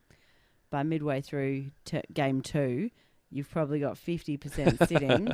And by midway through the last game, you've got 99% sitting and a couple of diehards still standing. Well, it's funny. My last game, I spent more time standing because it was a really engaging game. In that Are you suggesting that the games that you sat down for were boring? No. Are you saying that Dave's game was boring? Oh, no, I spent most of the time standing up because I was moving models away from the table to put on my display board because they were just getting butchered out of hand. No, what I mean by that is because... I think you were saying that your game was boring, Dave. Because both me and my final opponent, Kurgan, had assault armies, we were both... The shooting phases were brief. The movement phases were brief because it was basically move towards the enemy at a rapid pace. And then we were both fighting in both phases. It meant that there was constant engagement for both of us. Yeah. Which meant that you couldn't really afford to sit on your butt because you were constantly having to move things or adjust things or take models off or roll dice. Mm-hmm. So, yeah, that last game I spent a lot of time standing because of the nature of the engagement, which was interesting. Awesome. So were you well aware of the schedule for the day? Yes, I knew what time the first game started. I knew how long each game was. Were you there on time for the first game? I was. Oh, well done. I was about more than half an hour early. I got there about 8:20, because I still had the last tub of terrain and a mat, which they needed. Mm-hmm. I left later than I thought I was going to, but that's also because I helped pack up and bring some of our terrain home and, some of the other bits and pieces so they could reset for day 2, which was Age of Sigmar. Yeah. So, yeah, I was there on time. It was a McDonald's breakfast that morning. Healthy and nutritious. Look, there was something in my stomach, and that was what mattered at the time. Beautiful. Okay, I don't know that we really need to go through the meeting the opponent or army rundown, do we? No, look, I mean, what was interesting, I mean, I can... want to talk about the terrain? I can kind of cover part of, this section of the book in its entirety, in that of the 4 players I played, only one of them I'd never met before, which was my game 1. Mm-hmm. Did you know? Didn't know them at all. Okay. Which is a rarity for me in WA. And his name was Harry. He was a lovely dude playing Imperial Knights. And Harry, we're really sorry if you have come to one of our events before and he just didn't realise who you were. I'm terrible with names, and when we meet as many people as we do running these events, it is possible to lose a face in the crowd, so we do apologise if that is the case. I don't think so, but he went through his army and very quickly because he wasn't sure how familiar I was with the army, which is what makes me think we've never met before, because most people don't go through that process in any great detail with me because they assume I know. And did you know? I did. I clarified 2 or 3 points that I wanted to make sure I understood completely. Mm-hmm. Went through my army with him and got the game underway pretty rapidly. Whereas game 2 against Sly Dave, there was none of that. He took his time to walk you through how his army worked. Yeah. Was, Dave, are you going? Yeah, let's do this. And we just got on with the game. Mike in game 3, who's one of the Horton clan. Yeah. He's no longer my favourite Horton. Still haven't forgiven you, Mike, but that's okay. He was actually using part of his own army and part of another Horton's army. Mm-hmm. My favourite part of the day, because when I found out I was playing him, he was sat on a bar stool, and I've walked up behind him and gone, "Who?" And he's turned around and gone, "What? What was that?" And I've gone, "Horton, here's a who." Oh my God. It was so good. That was terrible. Oh, it was amazing. Can you tell I'm a dad? I can tell you something. It was beautifully timed. He had no idea what was going on. It worked so well. I'm so happy. Yeah, I bet it's the first time he's heard that as well. I did say that to him, and he said, "Yep, thanks, man." But he did step me through part of his army, which I was unfamiliar with because he was using stuff from the Vigilus books that I hadn't seen before. Mm-hmm. The rest of it I was familiar with, but there was a component of it that I went, okay, talk me through exactly what that does. He did that. That was fine. And then game 4 with Kurgan, he had a model that I have not seen on a competitive table, or at least rather I've not played against in a competitive game ever to my memory, which was a Corn Lord of Skulls. And I knew roughly what the weapons did, but I went, okay, you need to talk me through exactly what this is because I don't have enough familiarity with it. And he explained that all to me. We went through my army. He was fine with that. And so there were varying degrees of that original contact. All 4 opponents were awesome guys. Everyone had, it was all smiles, and I had 4 really fun games. So that's the whole process of meeting your opponent and talking through your armies and stuff still happens, but it just happens in a different way. It was certainly more in depth with game 1 than the other 3. And so Mitch was Oh, sorry. You want to talk about terrain? Yeah, very quickly. So the terrain was, like I said earlier, is quite heavy. All 4 boards felt pretty reasonable in terms of volume and quantity. He was using the ITC modification to lower level ruins where the windows were permanently blocked. Yep. And understanding how the line of sight blocking works and then applying it in the game to your benefit is actually really important when you do that. And I caught out Harry in game 1 by having a unit out of line of sight but closer to his models than my characters were, who were stood in the open. And you can't target characters unless they're the closest enemy unit. So he thought it was the closest visible enemy unit, but that's not what the rules do. So little things like that become really important. And because of the volume of terrain, it gave me... He was playing knights, so these huge monsters, and I've got these little infantry that can sort of duck and hide. Yeah, so... And hiding is a completely legitimate That's how I won that game. Yeah. So yeah, the terrain was quite heavy. Game 1, it played a big role with the knights. Game 2 with Dave, it didn't really, because my army gets almost no benefit from terrain anyway. Mm-hmm. It either ignores it in the movement phase, flies over it in the movement phase, or I have invulnerable saves. So terrain essentially does nothing for me, other than block line of sight, of course. Mm-hmm. And the way Dave's army plays meant that terrain was never going to be a factor for either of us. Terrain in game 3 and 4, though, were just as vital as game 1, because we ended up with a Fortress of Redemption in game 3 against Michael and his Imperial Guard, Astra Militarum. And I was able to use that to essentially screen my army from most of his guns and engage him a piece at a time. And that meant that like the Bulgrins had to come at me in single file, which meant I could sort of funnel them in and kill them piecemeal over 3 turns, and then I could pick and choose the combats. And it meant that when his drop scions came in turn 1, they had no support because there was all this terrain in the way. Yeah. And then in game 4 with Kurgan, I very quickly realised I wasn't going to be able to kill the Lord of Skulls. So I focused on killing the Mauler Fiends and the Dreadnoughts. And then most of my army basically went up 1 flight of stairs to the middle levels of a ruin. Just stayed there. And when we can just shoot from here, you're going to shoot back, but our invulnerable save is better than your invulnerable save, and we've got anti-tank guns. So I spent a lot of time skirting around his Death Star and a Land Raider and his Lord of Skulls and kind of picking at the units that he gave me the opportunity to. But by having vehicles with the fly keyword, I was able to sit on top of these buildings out of combat range where most of his army was going to do all of its work, knowing that even if I didn't kill the Mauler Fiends and the Dreadnoughts, they couldn't actually come up and get me. Yeah. So I was able to control that game by essentially limiting where he could actually go and do damage. So that certainly meant that game was a game, because without that sort of terrain to let me dance around him and engage him the way I wanted to, he could have just jammed his army down my throat, and that would have been bad. Yeah. Yeah. So yeah, it was interesting. The conversations as well around what counted as what at the start of each game were really important to make sure. There were a lot of ruins, so that made it a bit more straightforward. But there was good spread of terrain. Cool. And so Mitch was the TO. Yep. Was he the only judge that was there? No, he had a helper, Mike Bourne, who's helped us once before, and been reasonably involved in the 40k community over the last couple of years in particular. He was helping out mainly with the scoring side of things. Mitch was answering most of the judge questions that I saw. I could be wrong there, but that's my experience. Yep. I only got asked 2 questions on the day, which was great. Awesome. Did you answer them? I did answer one. Wrong. You should have said, I am not the TO for today. Oh, the round that Please ended, and I walked past and someone said, hey, Mike, you'll know this. Does this do this? And I've gone, yes, it does. And they've gone, okay, cool. And that was the end of that conversation. Okay.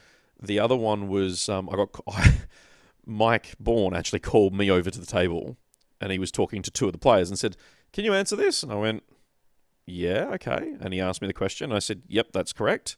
And he went, where does it say that? And the 2 players agreed with me. And he went, where does it say that? I said, oh, it's in one of the FAQs. Can you show me? I said, no, I'm actually going to go and play my game now. Yeah. And he's going, well, I can't find it anywhere. I said, it's in there, Mike. I promise you it's in there, because we've had the same question asked of us for our events. And he did come up about 15 minutes later and go, this is where it is if you're ever looking for it again. And he did find it. But it was a novel experience for me not getting asked the questions. And there didn't seem to be too many across the day, to be honest. Not that I saw anyway. Well, no, too busy Playing my your own game. Yeah. Yeah. Okay, so it is now after the event. Yeah. Was there anything else you wanted to cover before I start asking you about after the event? Not especially. Good, right. No. It's now after the event. So I guess after the event, it's really good to take some time to actually evaluate what happened. So looking back at what your goal was, did you achieve it? And then also looking at the army that you took and finding out, are there ways that you need to tweak it, improve it, that kind of thing. So let's do that. Okay. Goals. Did you meet them? Yes. All of them? Yeah, I did. I won 3 out of 4 games. I have newly painted models that I can now use at future events or in games at home. Mm-hmm. I don't like playing with unpainted models if I can help it. No. And it gave me a much firmer grasp of how the Inari work and what units I need to add to it and what units I don't necessarily need as much of. And what's been really interesting for me is considering the monocodex component and no forge world component will change the way this army plays. Because I've already got a version of this army which does require forge world, but on paper I'm really excited by it. I think I'm missing 1 model from the army. Shame you can't play that on Monday then, Tuesday. So I'm really excited by what that might potentially look like going forward. And it's probably one that, if it works the way I hope it does, it'll probably make its way to a tournament at some point. But did I meet my goals? Yeah, I did. I'm pleased with the information I've gained out of those 4 games. I'm pleased that I've now got painted models, and I finished 6th out of 40. I'm pretty pleased overall. So what do you think you had in the army that you can, that was surplus to requirements or didn't work the way that you thought it would or wasn't as useful as it could potentially be or you thought it was going to be? The Wraith Knight was probably the biggest, I suppose, disappointment. I had a lot of high hopes for it with the Inari rules. It was part of the issue was the variant I had, like I said earlier, was taken because it's the one I had painted that matched what I was taking. If I'd taken it with sword and shield, it would have saved me 60 points or something like that, which would have given me the opportunity to pop something else in there. Put something else in. But the weapon as well, in the 4 games I played, game 1 versus the Knights, it's only strength 6, so it's only wounding things on 5s. Game 2 against the Drakari, it's only wounding on 4s because it needs to shoot at Ravagers, who are toughness 6. Game 3 against the Imperial Guard, it's shooting at toughness 7 tanks, so it's only wounding on 5s again. And then game 4 against the Chaos, it's shooting at toughness 7 Dreadnoughts, Mauler Fiends, and toughness 8 Corn Lord of Skulls, so it's still only winning on 5s.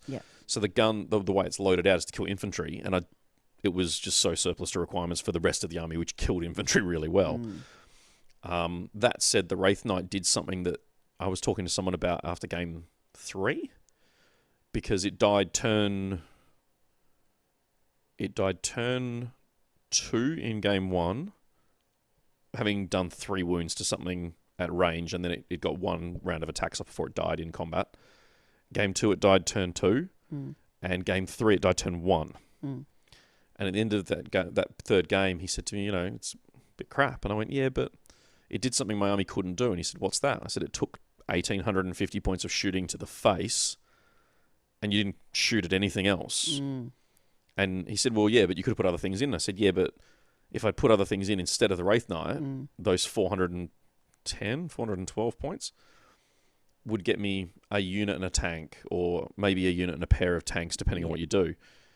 Those guns have to go somewhere, and you're shooting at a toughness 8, 5+ invulnerables. Like, it's a hard target to put down. You have to put all your guns into it. Otherwise... it's not going anywhere. Yeah. So it kind of did achieve something, but at that point... Even if it was just distraction, really. That's it. It soaked a full turns of attacks and kept going in some cases. It actually achieved the most in game 4, but that's because I was a bit cheeky with it, because I'd already said to Kurgan, it'd be great to have the 2 of the worst Lords of War in the game get to fight it out between the Lord of Skulls and the Wraith Knight. Yeah. And I made a point, though, of turn 1 not shooting at his Lord of Skulls and shooting at Mauler Fiends and other stuff. And in his first turn, because they weren't in charge range, he was firing at Harlequins. And we both sort of commented afterwards that just because we wanted to see the two of them have a punch-up doesn't mean that we weren't going to be tactical about what they did prior to that punch-up. Yeah. And so my Wraith Knight actually got a charge off on a Mauler Fiend, killed a Mauler Fiend, crippled the other one. And then when it got charged by the Lord of Skulls, because my army was soul bursting, it presented Kurgan with an interesting dilemma because he had about 5 charges that turn. And if he picked anything other than the Lord of Skulls to go first, he wasn't guaranteed, like, it would let the Wraith Knight fight before the Lord of Skulls. Yeah. So when he chose to fight with something else, and I got to have the alternating activation because of Soul Burst, I went, cool, my Wraith Knight's going to punch your Lord of Skulls. And he did like 11 wounds or something. So nowhere near it, like it's got 30, I think. Yeah. So not enough to kill it, but enough for me to go, I got to bloody your nose before he hit me with a giant axe and killed me. So that was kind of the highlight of his weekend. But he was definitely a model that I would strip back to just a sword and shield. And probably, if I get to go first, I'd give him a single shuriken cannon. And I was trying to describe why I'd do that. And there's a stratagem called Fire and Fade. Yeah. And that stratagem is 1 command point. Mm-hmm. And it means that after you've shot, you can move 7 inches. But you can't charge. Mm-hmm. This thing already moves 12 inches. So you can move 12 inches, advance D6, which will give you, 3 or 4 inches on average on a 6-sided dice. Then, because it's advanced, normally you can't shoot. But you can assault weapons. And a shuriken cannon is an assault weapon. So then it doesn't matter whether you hit or do anything. You just have to fire. Yeah. So then you fire the gun, spend a command point for Fire and Fade, and then you get a free 7-inch move. So this thing's just moved 12, plus 3 or 4, plus another 7. It's now stood on your doorstep. It can't charge you, but you now have no choice but to try and put it down. Because if you don't, it is going to charge you, and bad things happen. It doesn't work for everyone. Like the Knight Army probably doesn't care about that. It just shoots you and you die. But things like in the game against Mike Horton, if I'd been able to move that Wraith Knight in that fashion in the early parts of the game, it may not have died turn 1. So, or it may still have, but it might have, that extra, if I'd thought about it and armed it right, I might have been able to limit the fire coming in at it because I could have used Fire and Fade to get it behind it at a line of sight and use terrain to my better advantage for it. So, yeah, the Wraith Knight's probably the biggest weak link. I really wanted a flyer of some kind, and I also really wanted more ranged firepower. Okay, shush. I'm going to ask that question in a minute. Okay. So you wait your turn. Fair enough. So that was the biggest disappointment. What was the MVP? I have 2. Or MVU? I suppose I have 2. The Autark I took was absolutely fantastic for the 3 of the 4 games. He fluffed the game against Dave. But in the other 3 games, the combination of Warlord trait, Relic, and his own profile meant that he was a really great trouble seeker. He was able to go and do things that the rest of the army just couldn't do. As in, he was charging flyers, he was shooting a really accurate anti-tank gun, he was fighting in combat, and he was doing things that the army needed to. He was a great toolbox model. For 104 points, he was a really good choice. Yeah. I wish I had an Autark on a bike with a sword modelled, because the ones I have on bikes are modelled with laser lancers.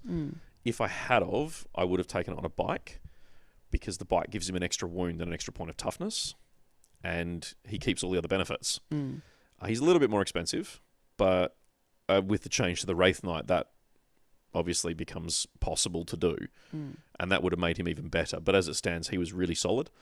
The other one that surprised me no end was Howling Banshees. They're notoriously difficult to make work, and they're not the best unit in 8th edition. But when you combo them off with their high speed, a transport to make sure they survive turn 1, because the Wave Serpent essentially meant every game I got to disembark at full strength and charge, they combo off really well with Soul Burst, because it means they're going in, you can't overwatch them, they're fighting first, they're often hitting on 2s because of Soul Burst and fighting first instead of 3s. I was able to keep them inside the Visarch's aura range for most of the times they fought in those games, so they were often hitting on 2s, rerolling 1s, so their hit rate was almost 100%.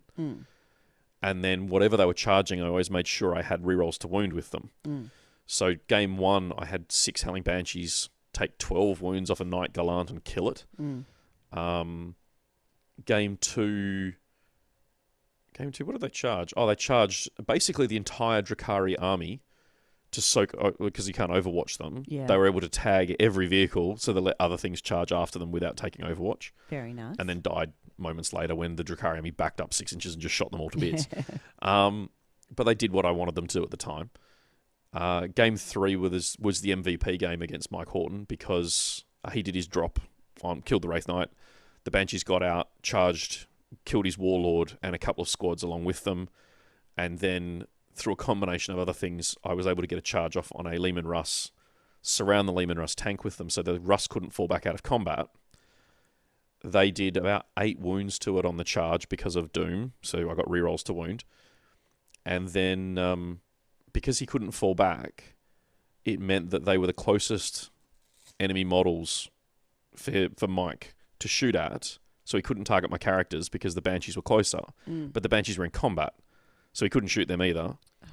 And then the tank couldn't leave combat because I'd surrounded it. Yeah. And to top all that off, the tank can't actually hit them in close combat because it only hits on 6s and they're -1 to hit.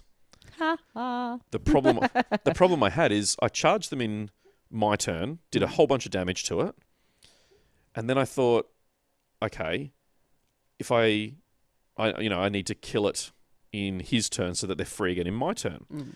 And I failed. And I left it on like 3 wounds because I didn't have Doom on it. Yeah.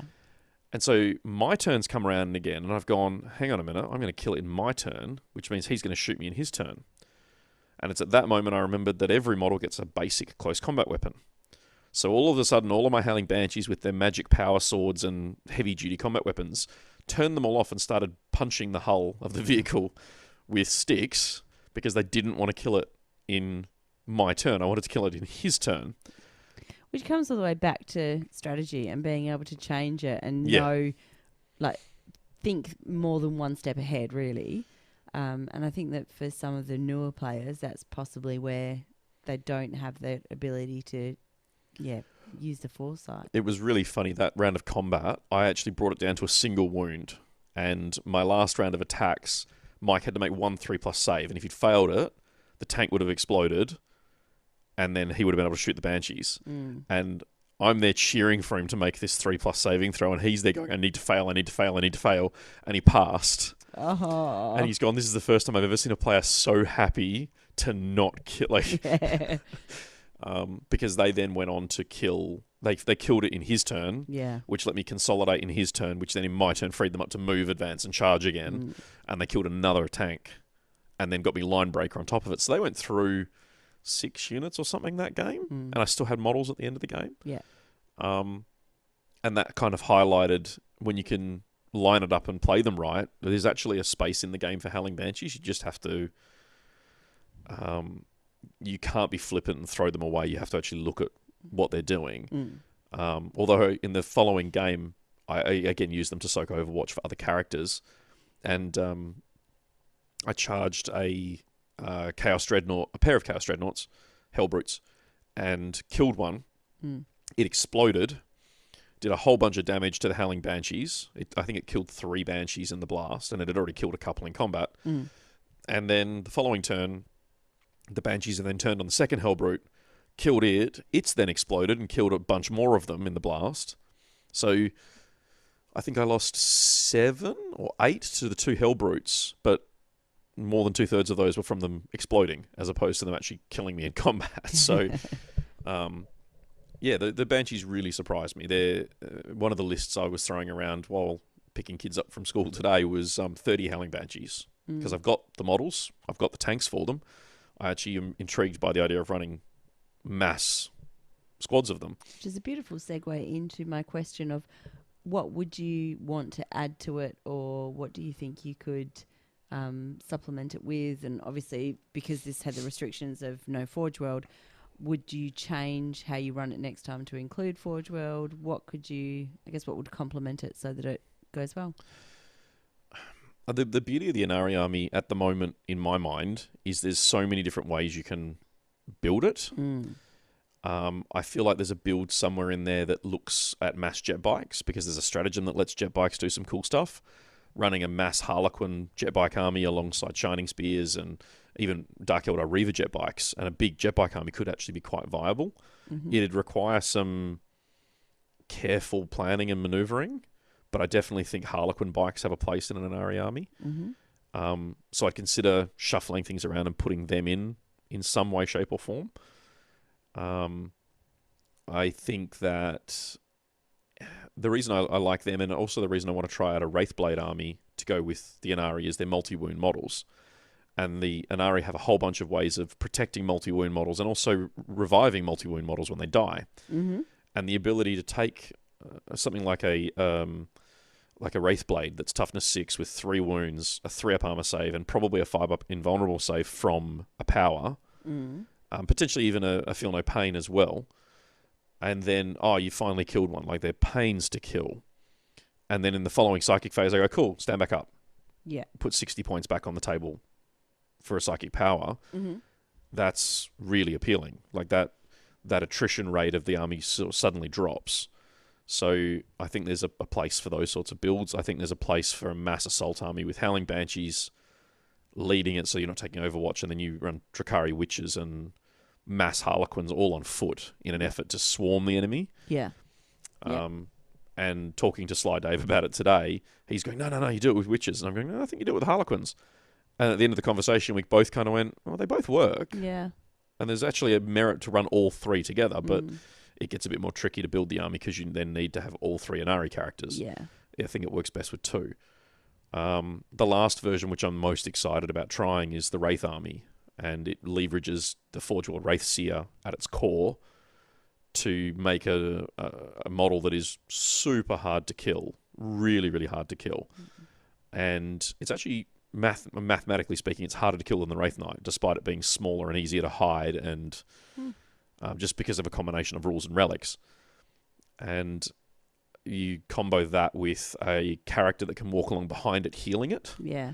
And then you have to have a unit to protect him, because obviously if he dies, that's a problem. Yeah. Do you think? So you take a big unit of Wraith Blades, which he can then, and obviously because you have to have one of the Anari characters, she then walks along and she takes the healing spell to keep them standing, and she takes the invulnerable aura to give them their invulnerable save, and then they're still Anari and they're still Wraith Blades, so you can't really get too close to them. And on top of all of that, the Wraith Seer that's soaking all the damage has a bunch of powers that make them better. Yeah. So it's this sort of synergistic Wraith ball. He's kind of walking along in the middle, able to do the most damage. Yeah. So without taking any damage. And that's it. Killing him actually requires a great deal of effort. And by the time you've killed him, the big unit... Kind of the game's over, because everything else has moved on the other side of the table. Well, that's it. You've still got this big unit of Wraith Blades that are walking towards you at the same time. And if you don't stop them, then they're going to hurt you. Which I guess forces your opponent to split their defenses to be able to, or counterattack. Because they've got to go for multiple. See, I turned that up to 11 and wrote a list at admittedly 2,000 points, not 1850. How many games are there at 2,000 points? There's a few. I mean, we run 2 a year. Do we? Yeah. Oh. If you think of one. WATC and Masters, both 2,000 points. I should really know that. You should really. Is 2,000 points, given it's a fortnight away. So it runs a pair of Wraith Seers for all the buffs and auras, and you make them both very hard to kill. You take Ivrain for the psychic buffs that you need to for the Wraith Blades. You take a big unit of Wraith Blades and a Bone Singer to heal. You take 3 units of Rangers because you need troop choices to score things that don't want to advance on the target. And then you take 3 Wraith Lords, which are basically the psychic monsters that are not psychic. They're just big walking battle robots. And a couple of Hemlock Wraith Fighters for air support and more psychic barriers and more shooting. And your opponent then has to decide what they shoot at. You've got these units of 5 Rangers that are -1 to hit, dug in cover, scoring points. And you really need to kill those. Yeah. But they're going to be far away, so you can't use small arms. You're going to have to use decent guns, or you're going to have to try and charge them, which means getting close to them, which means going through the five Wraith Lord Seer models, plus a big unit of Wraith Blades, and there's still 2 Hemlocks flying around shooting you. And the army, the third elite choice was a single unit of 10 Howling Banshees and a Wave Serpent. So it still had a unit that would absorb Overwatch if it needed to and could kill light units. And I looked at it and went, I actually don't know how you... Some armies will put it down. Some armies will have the guns to do it. But I don't know you're actually able to stop all of it before it gets to you, because the army minimizes the guns that those units carry, or any of the guns it does carry it can advance and still shoot with. So those Wraiths are all moving 8, advancing D6, turn 1. And then if you've gone first, you're now 10 inches into your 24-inch gap. Turn 2, they move another 8 inches, so they're now 18 inches into your 24-inch no man's land. And they're either charging you at that moment, at which point the Wraith Seers have powers that let you roll 3 dice and pick the 2 highest, or re-roll the dice. Or worst case, they have to advance again, at which point you guarantee a charge turn 3, and all that while, they're either shooting at the Wraiths and not shooting at the Rangers and the Wave Serpent and the Hemlocks, or they're shooting at those and leaving. It's just target saturation. And it's just this wall of toughness 8 stuff, and I'm intrigued by that possibility. It could be a really interesting army to put on the table and play. And then I sort of thought about it and went, I actually need to paint the Incarn, the third member of the Triumvirate, because putting him in that army, it does require some shuffling, but putting him in that army makes it even better. Because then he has an aura that gives them all feel no pain for free, which makes them even harder to kill. So there's some really interesting possibilities with the Inari that I keep, every time I look at them and go, I wonder how that unit would go. Oh, actually, you know what? They could do really well. Another version of the list, you really want ranged. The biggest thing I lacked over the weekend was ranged attack. I spent turn 1 often just advancing to get into range, and having all my anti-tank guns mounted on close combat units like Harlequins wasn't necessarily a great idea. If I were going to do it with Harlequins again, you have to have the jet bikes with haywire cannons because you need the range. But I think having, like if you're running Craftworld Eldar, they're running a couple of Fire Prisms or Night Spinners or Falcons or Flyers to get long-range shooting into the army is really important. If you're going to do it with Drakari, then you run Ravagers with Disintegrator Cannons or Razor Wings or both. And if you're running a combination of all of those, you just have to take that into account. The worst part for me with this army, though, is I'm trying to make it work as all Inari. And I actually think the best build isn't all Inari. It's running... And that's pretty much what we said at the last episode as well. So, well, the Sly Dave and I... So given that we recorded that prior to the event and prior to the event required me to have everything in Ari. Otherwise, I and Dave said the same thing. He would have. We were talking about it today, and if given the opportunity, you'd run a Drakari Spearhead for the Ravagers, but the Ravagers get nothing from being an Ari, so you just run them as Drakari. Then you'd run a Craftworld Alatok Eldar Airwing for the Flyers, because again, the Flyers get nothing from being an Ari, but get an extra -1 to hit for being a Alatok. And then that leaves you about 1,100 points out of 2,000 to put your assault force through with the Inari. And at that point, you can build a combination of... You'd probably pick one of the... you'd either go all Witches or Harlequins or Craftworld Wraiths, probably. And you'd spend 1,100 points on making a big assault force. So that you've got your aircraft covered, you've got your ground long-range attack covered, you've got infantry killing covered, and then you've got this combat ball. And I think that's probably where the best build is going to sit. So what I'm hearing is that you actually want to play in a game where you can bring about 4,500 points. No. This is like there's wonders of the modern age. You can sit there with digital apps and knock an army list through and kind of go, okay, I think that works. And, for every game that we record, there's probably going to be a dozen lists thrown back and forth while we try and figure out where this army actually moves to, because I'm really excited about, I loved playing my Drakari all through the early 2010s. And when I got a chance to run Harlequins in 6th edition again, that was awesome. I played them solidly for 2.5 years or 3 years. And I haven't played Craftworld really actively for a little while. I've pulled them out a couple of times, but nothing remotely resembling consistently. And I'm not sure you played anything consistently lately. 2018, I've got some reasonably consistent results with a couple of armies.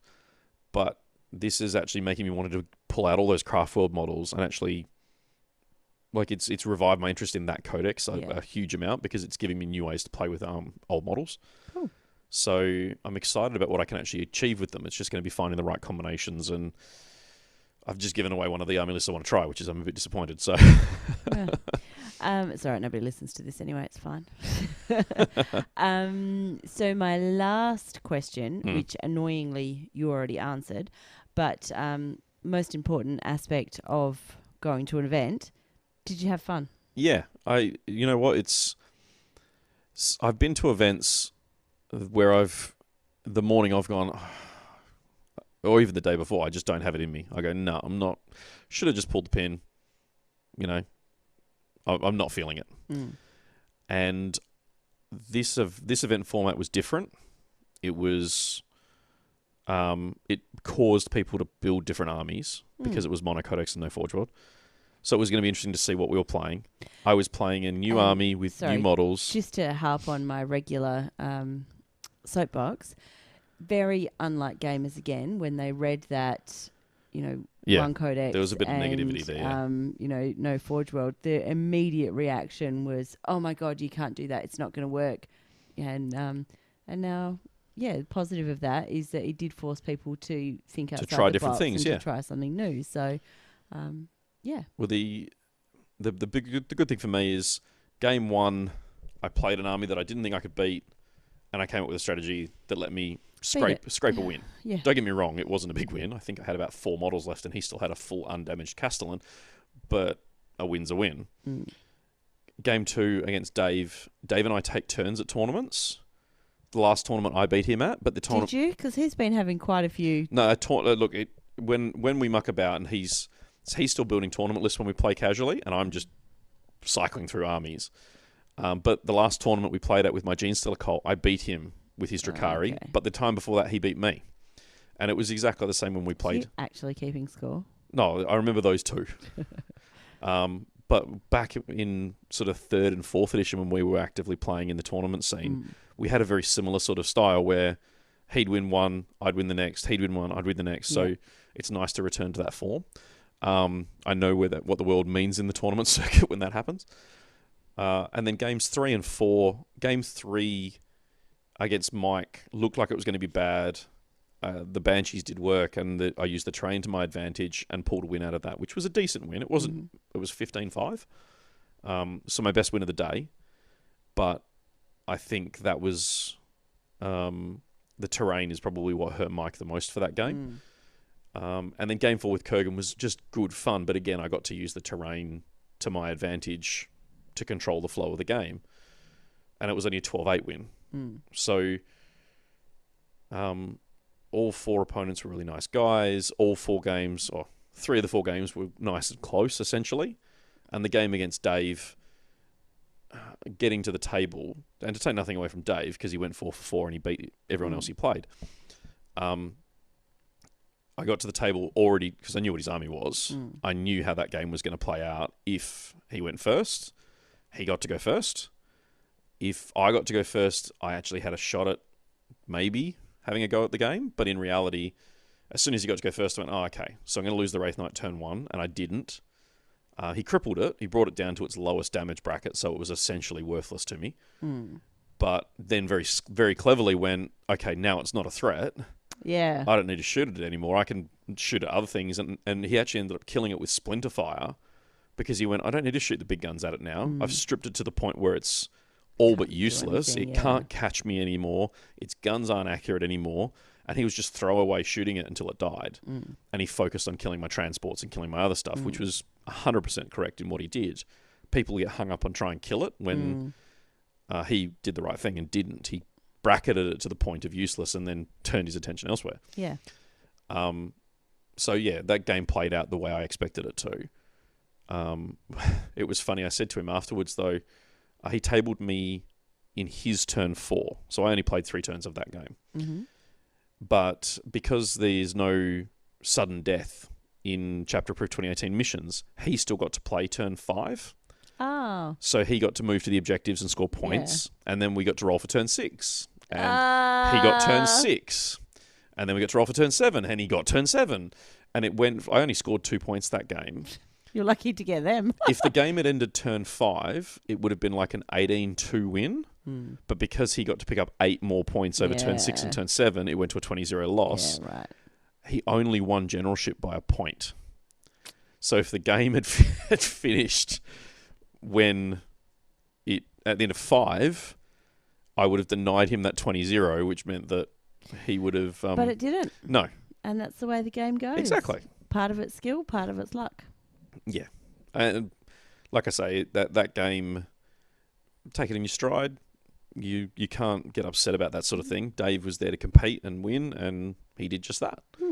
So you can't be mad at that. It's a really long-winded answer to yes, you had fun. I had an awesome time. It's a tournament that I've genuinely enjoyed going to and playing because I had 4 really good games. You do genuinely enjoy going to all the tournaments that you actually get to. Yeah, I do. It's just quite often you're a grumpy old man and you think, I have to get up early.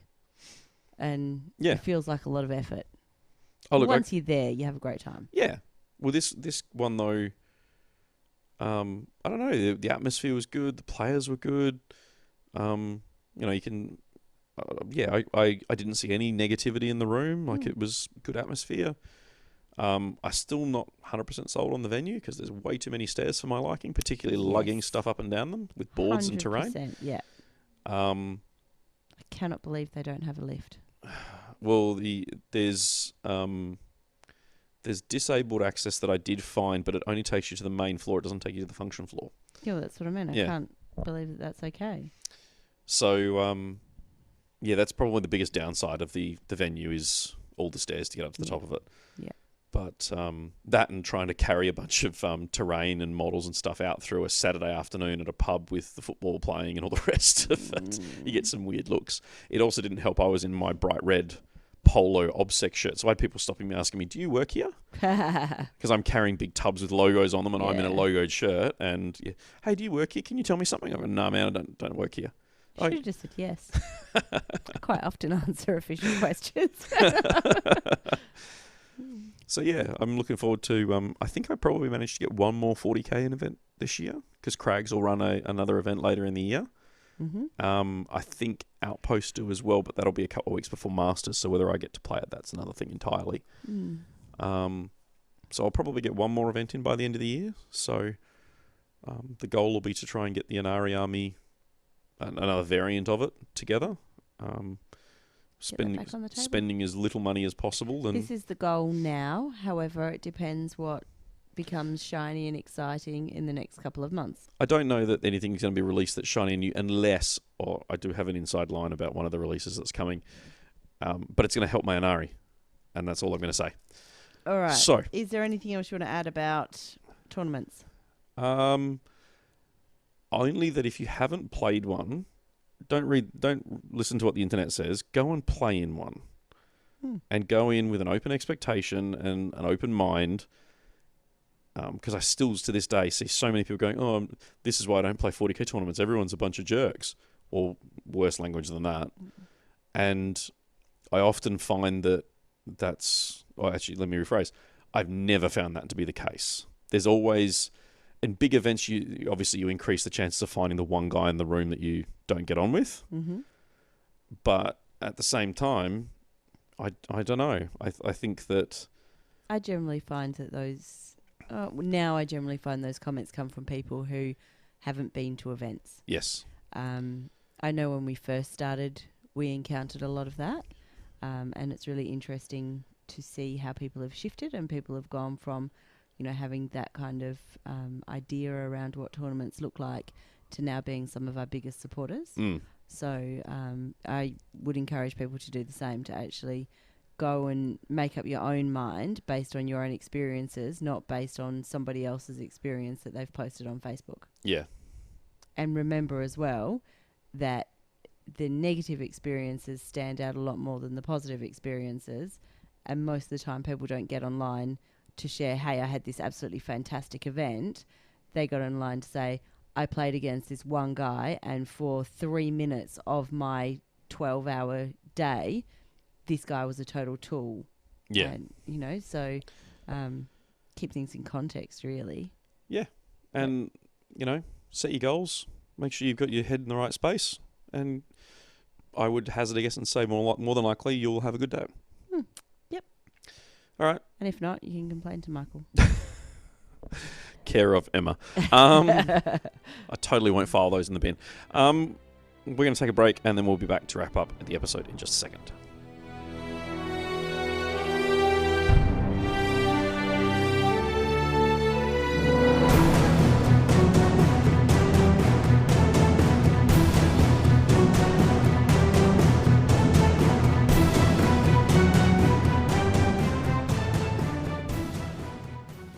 Are we back? We're back. We're back. So, yeah, we've got WATC now, time of recording, 2.5 weeks. 21 days away? No, less than that. Oh, time of recording? Yeah. Yeah, it's still less than that. About 20 days away because it's Monday. Yeah. So I better finish locking all that away. Get onto it. Seriously. Pull your finger out. I'm not joking. No, I know you're not. I've still got a warlord to paint, and now I've got a race with someone because one of our patrons, Steve, has picked up his own warlord. I think that was his congratulations present to himself. For these exams. His exams, yeah. Yep. So now I've got to actually pull my finger out and get some paint on mine.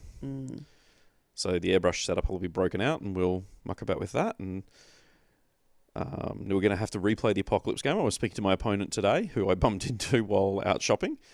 We're already planning a next Apocalypse game, and it turns out 250 power for what we played. Now we're going to go bigger. Beautiful. So just so we can field more toys, basically. Does that mean we need a bigger table? Maybe. I said to him, it's all right, I'll just add more Titans. And he said, yeah, that's fine. I'm going to add more Super Heavies as well. So we can probably stick to a 6x4. Great. I think tactically it'll be more interesting on a 6x8. But I don't think either of us care about the tactics of it as much as getting able to field all our big toys. Yeah. So, yeah, we'll hopefully have Dizzy's Guard back with his Marauder Destroyer and his Reaver and all that. And I'm going to field multiple Wraith Knights and a Revenant again. If you're interested in seeing that with the Phantom, it is an Armorcast Phantom from 1989. I've been a bit reluctant to put it on video just because it's not the current model. If anyone is interested in seeing that on the table, I'm happy to include it in a video, and I'll probably put that in the video when we publish it as well. But how interested are people in seeing those models from the 80s and early 90s as opposed to the current Whiz-Bang Forge World ones? I don't know. I don't know. There's a museum in Wireless Hill where, the museum has Sony Walkman, like Discmans and Walkmans in it. So apparently people are interested in seeing things from the not too distant past. Oh, this feels like the distant past for me. I was 11. Sony Discmans don't feel like that distant to me. The Walkmans for me do. I never had a Discman. Wasn't that special. I've still got one in my drawer at You work. probably do, yeah. No, I do. Oh, Jesus. Oh, yeah, I know. So, yeah, it's I have to do a quick shout out to our friends at Hammerhead Games. Okay. Because they're playing Inari as well. Tony's taken Inari to a tournament on the weekend. He's gone 4-2 over 6 games. So it's exciting to see someone else who we know is taking Inari to tournaments and doing okay. He's I think he said he's done 4-2 with Inari over the last couple of events he's gone to. He's trying to break into the 5-1 club. Or heaven forbid the 6-0 in his words. Oh. So it's not always nice to see someone else trying this army out and trying to make it work. He isn't running pure Inari, so he loses a point for that. But he is at least running Inari. And that's I only want. But you won't be running pure Inari the next time. I see. I want to, and that's only because I want to be obstinate and not run the way that I'm almost certain mathematically is better. You're an idiot. Well, look, to be fair, there is another reason. The only way you can score best in faction under ITC is if you run pure armies. So since all of the events that we're running this year and any event... So you're just basically going, you're going to be the only person in the world doing it, No, you're likely to. No, there are other people in the world doing it who are deliberate. Like, there's a guy running pure Corsairs, which is hilarious because under Forge World...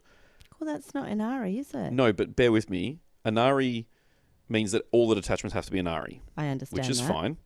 With the Corsairs, you've only got 5 units to choose from. There's no HQ, so you don't get any command points. There's no stratagems. There's no relics. There's no warlord traits. There's no nothing. And there are guys in America competing for that by running... There's no nothing. That means there is something. Carry on. They're running the same unit 15 times because that's basically all they can do with the army to try and get best in faction for Corsairs. So I like the idea of running pure Anari because it lets me compete for best in faction while still using mixed armies. So I kind of get the best of both worlds there. So I'm happy to give up part of the optimization to try and get the rankings points in the right faction. Not that I think I play enough to actually rank well with them. No. But there's a principle there. Right. Or I can go out and buy 3 more Ravagers to put disintegrator cannons on, and then I can do the optimum build. How do you feel about that? That look says no. It doesn't translate well to a podcast, sweetheart. You need to verbalise it. I think my silence speaks volumes. Fair enough. And I have no issue. Well, okay, I do have some issues with you spending money on your hobby. My issue is you've got how many things out there and you're just a bowerbird. You just go and collect stuff. Look, I'm convinced that the purchasing and collecting of this is as much a hobby as it is the building, painting component of it, as is the playing component of it. I think there's 3 distinct hobbies happening there. Yeah, I know. Somebody, I saw something posted on Facebook the other day and it said, I didn't have a hobby, so I decided to start playing this because this is 3 hobbies in one. I was like, oh no, it's not. You forgot about the hobby where you buy stuff and then the hobby where you sell stuff. Oh, look, the sell one, yep. Yep. And speaking of which, remind me to go and get that Razorback out of the dungeon for tomorrow because Dizzy's coming around to pick it up because he needs one for our Apocalypse game. So... You're very busy tomorrow. I am very busy tomorrow. I've got lots happening tomorrow. Including editing. Editing this podcast is one of those things. Okay. Do we have anything else to say? I don't think so. I think we've covered for the moment. There is a small 40k tournament happening at Good Games in Cannington, which is, I think, going to happen the weekend straight after this publishes. I think it's the 4th of August, 2019, 3rd or 4th. You will not be playing in that. No, I didn't think I'd be playing in that. Nope.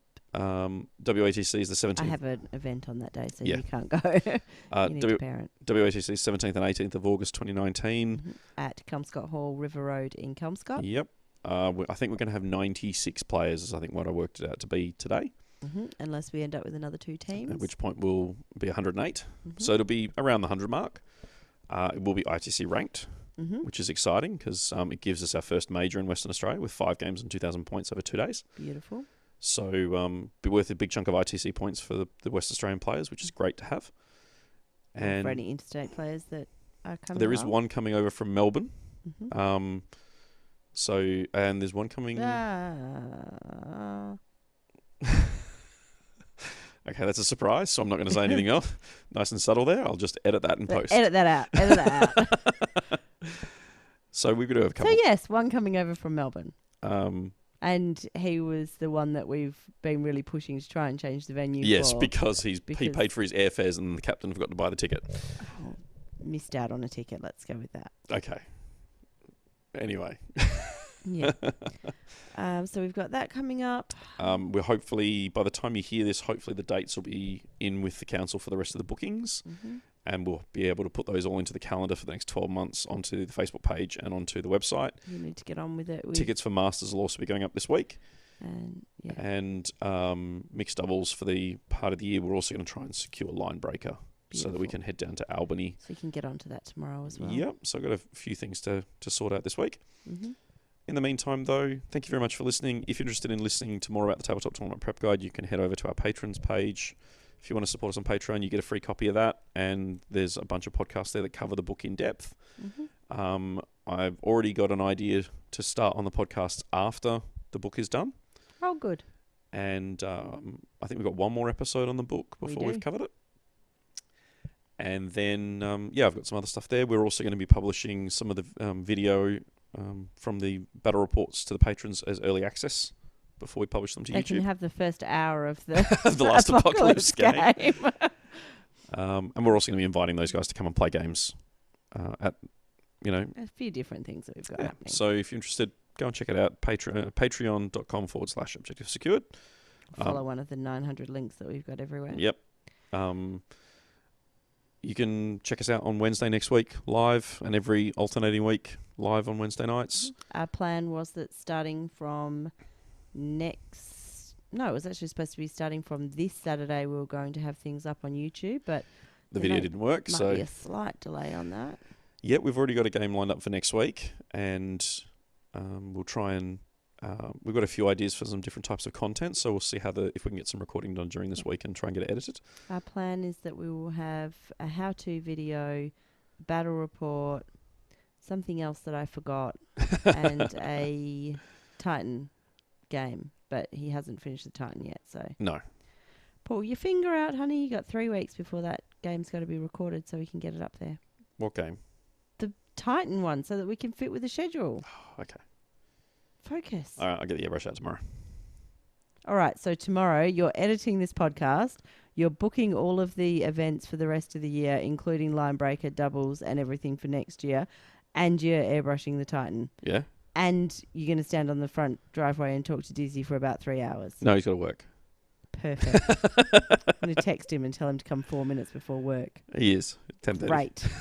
He's already planned it. Fantastic. Nice work.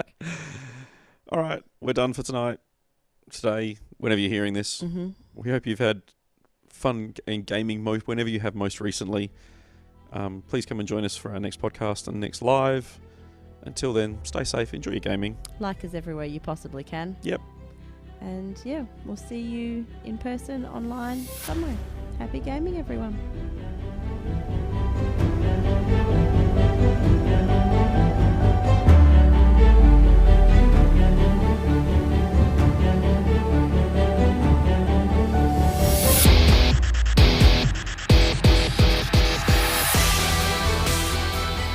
You've been listening to the Objective Secured podcast.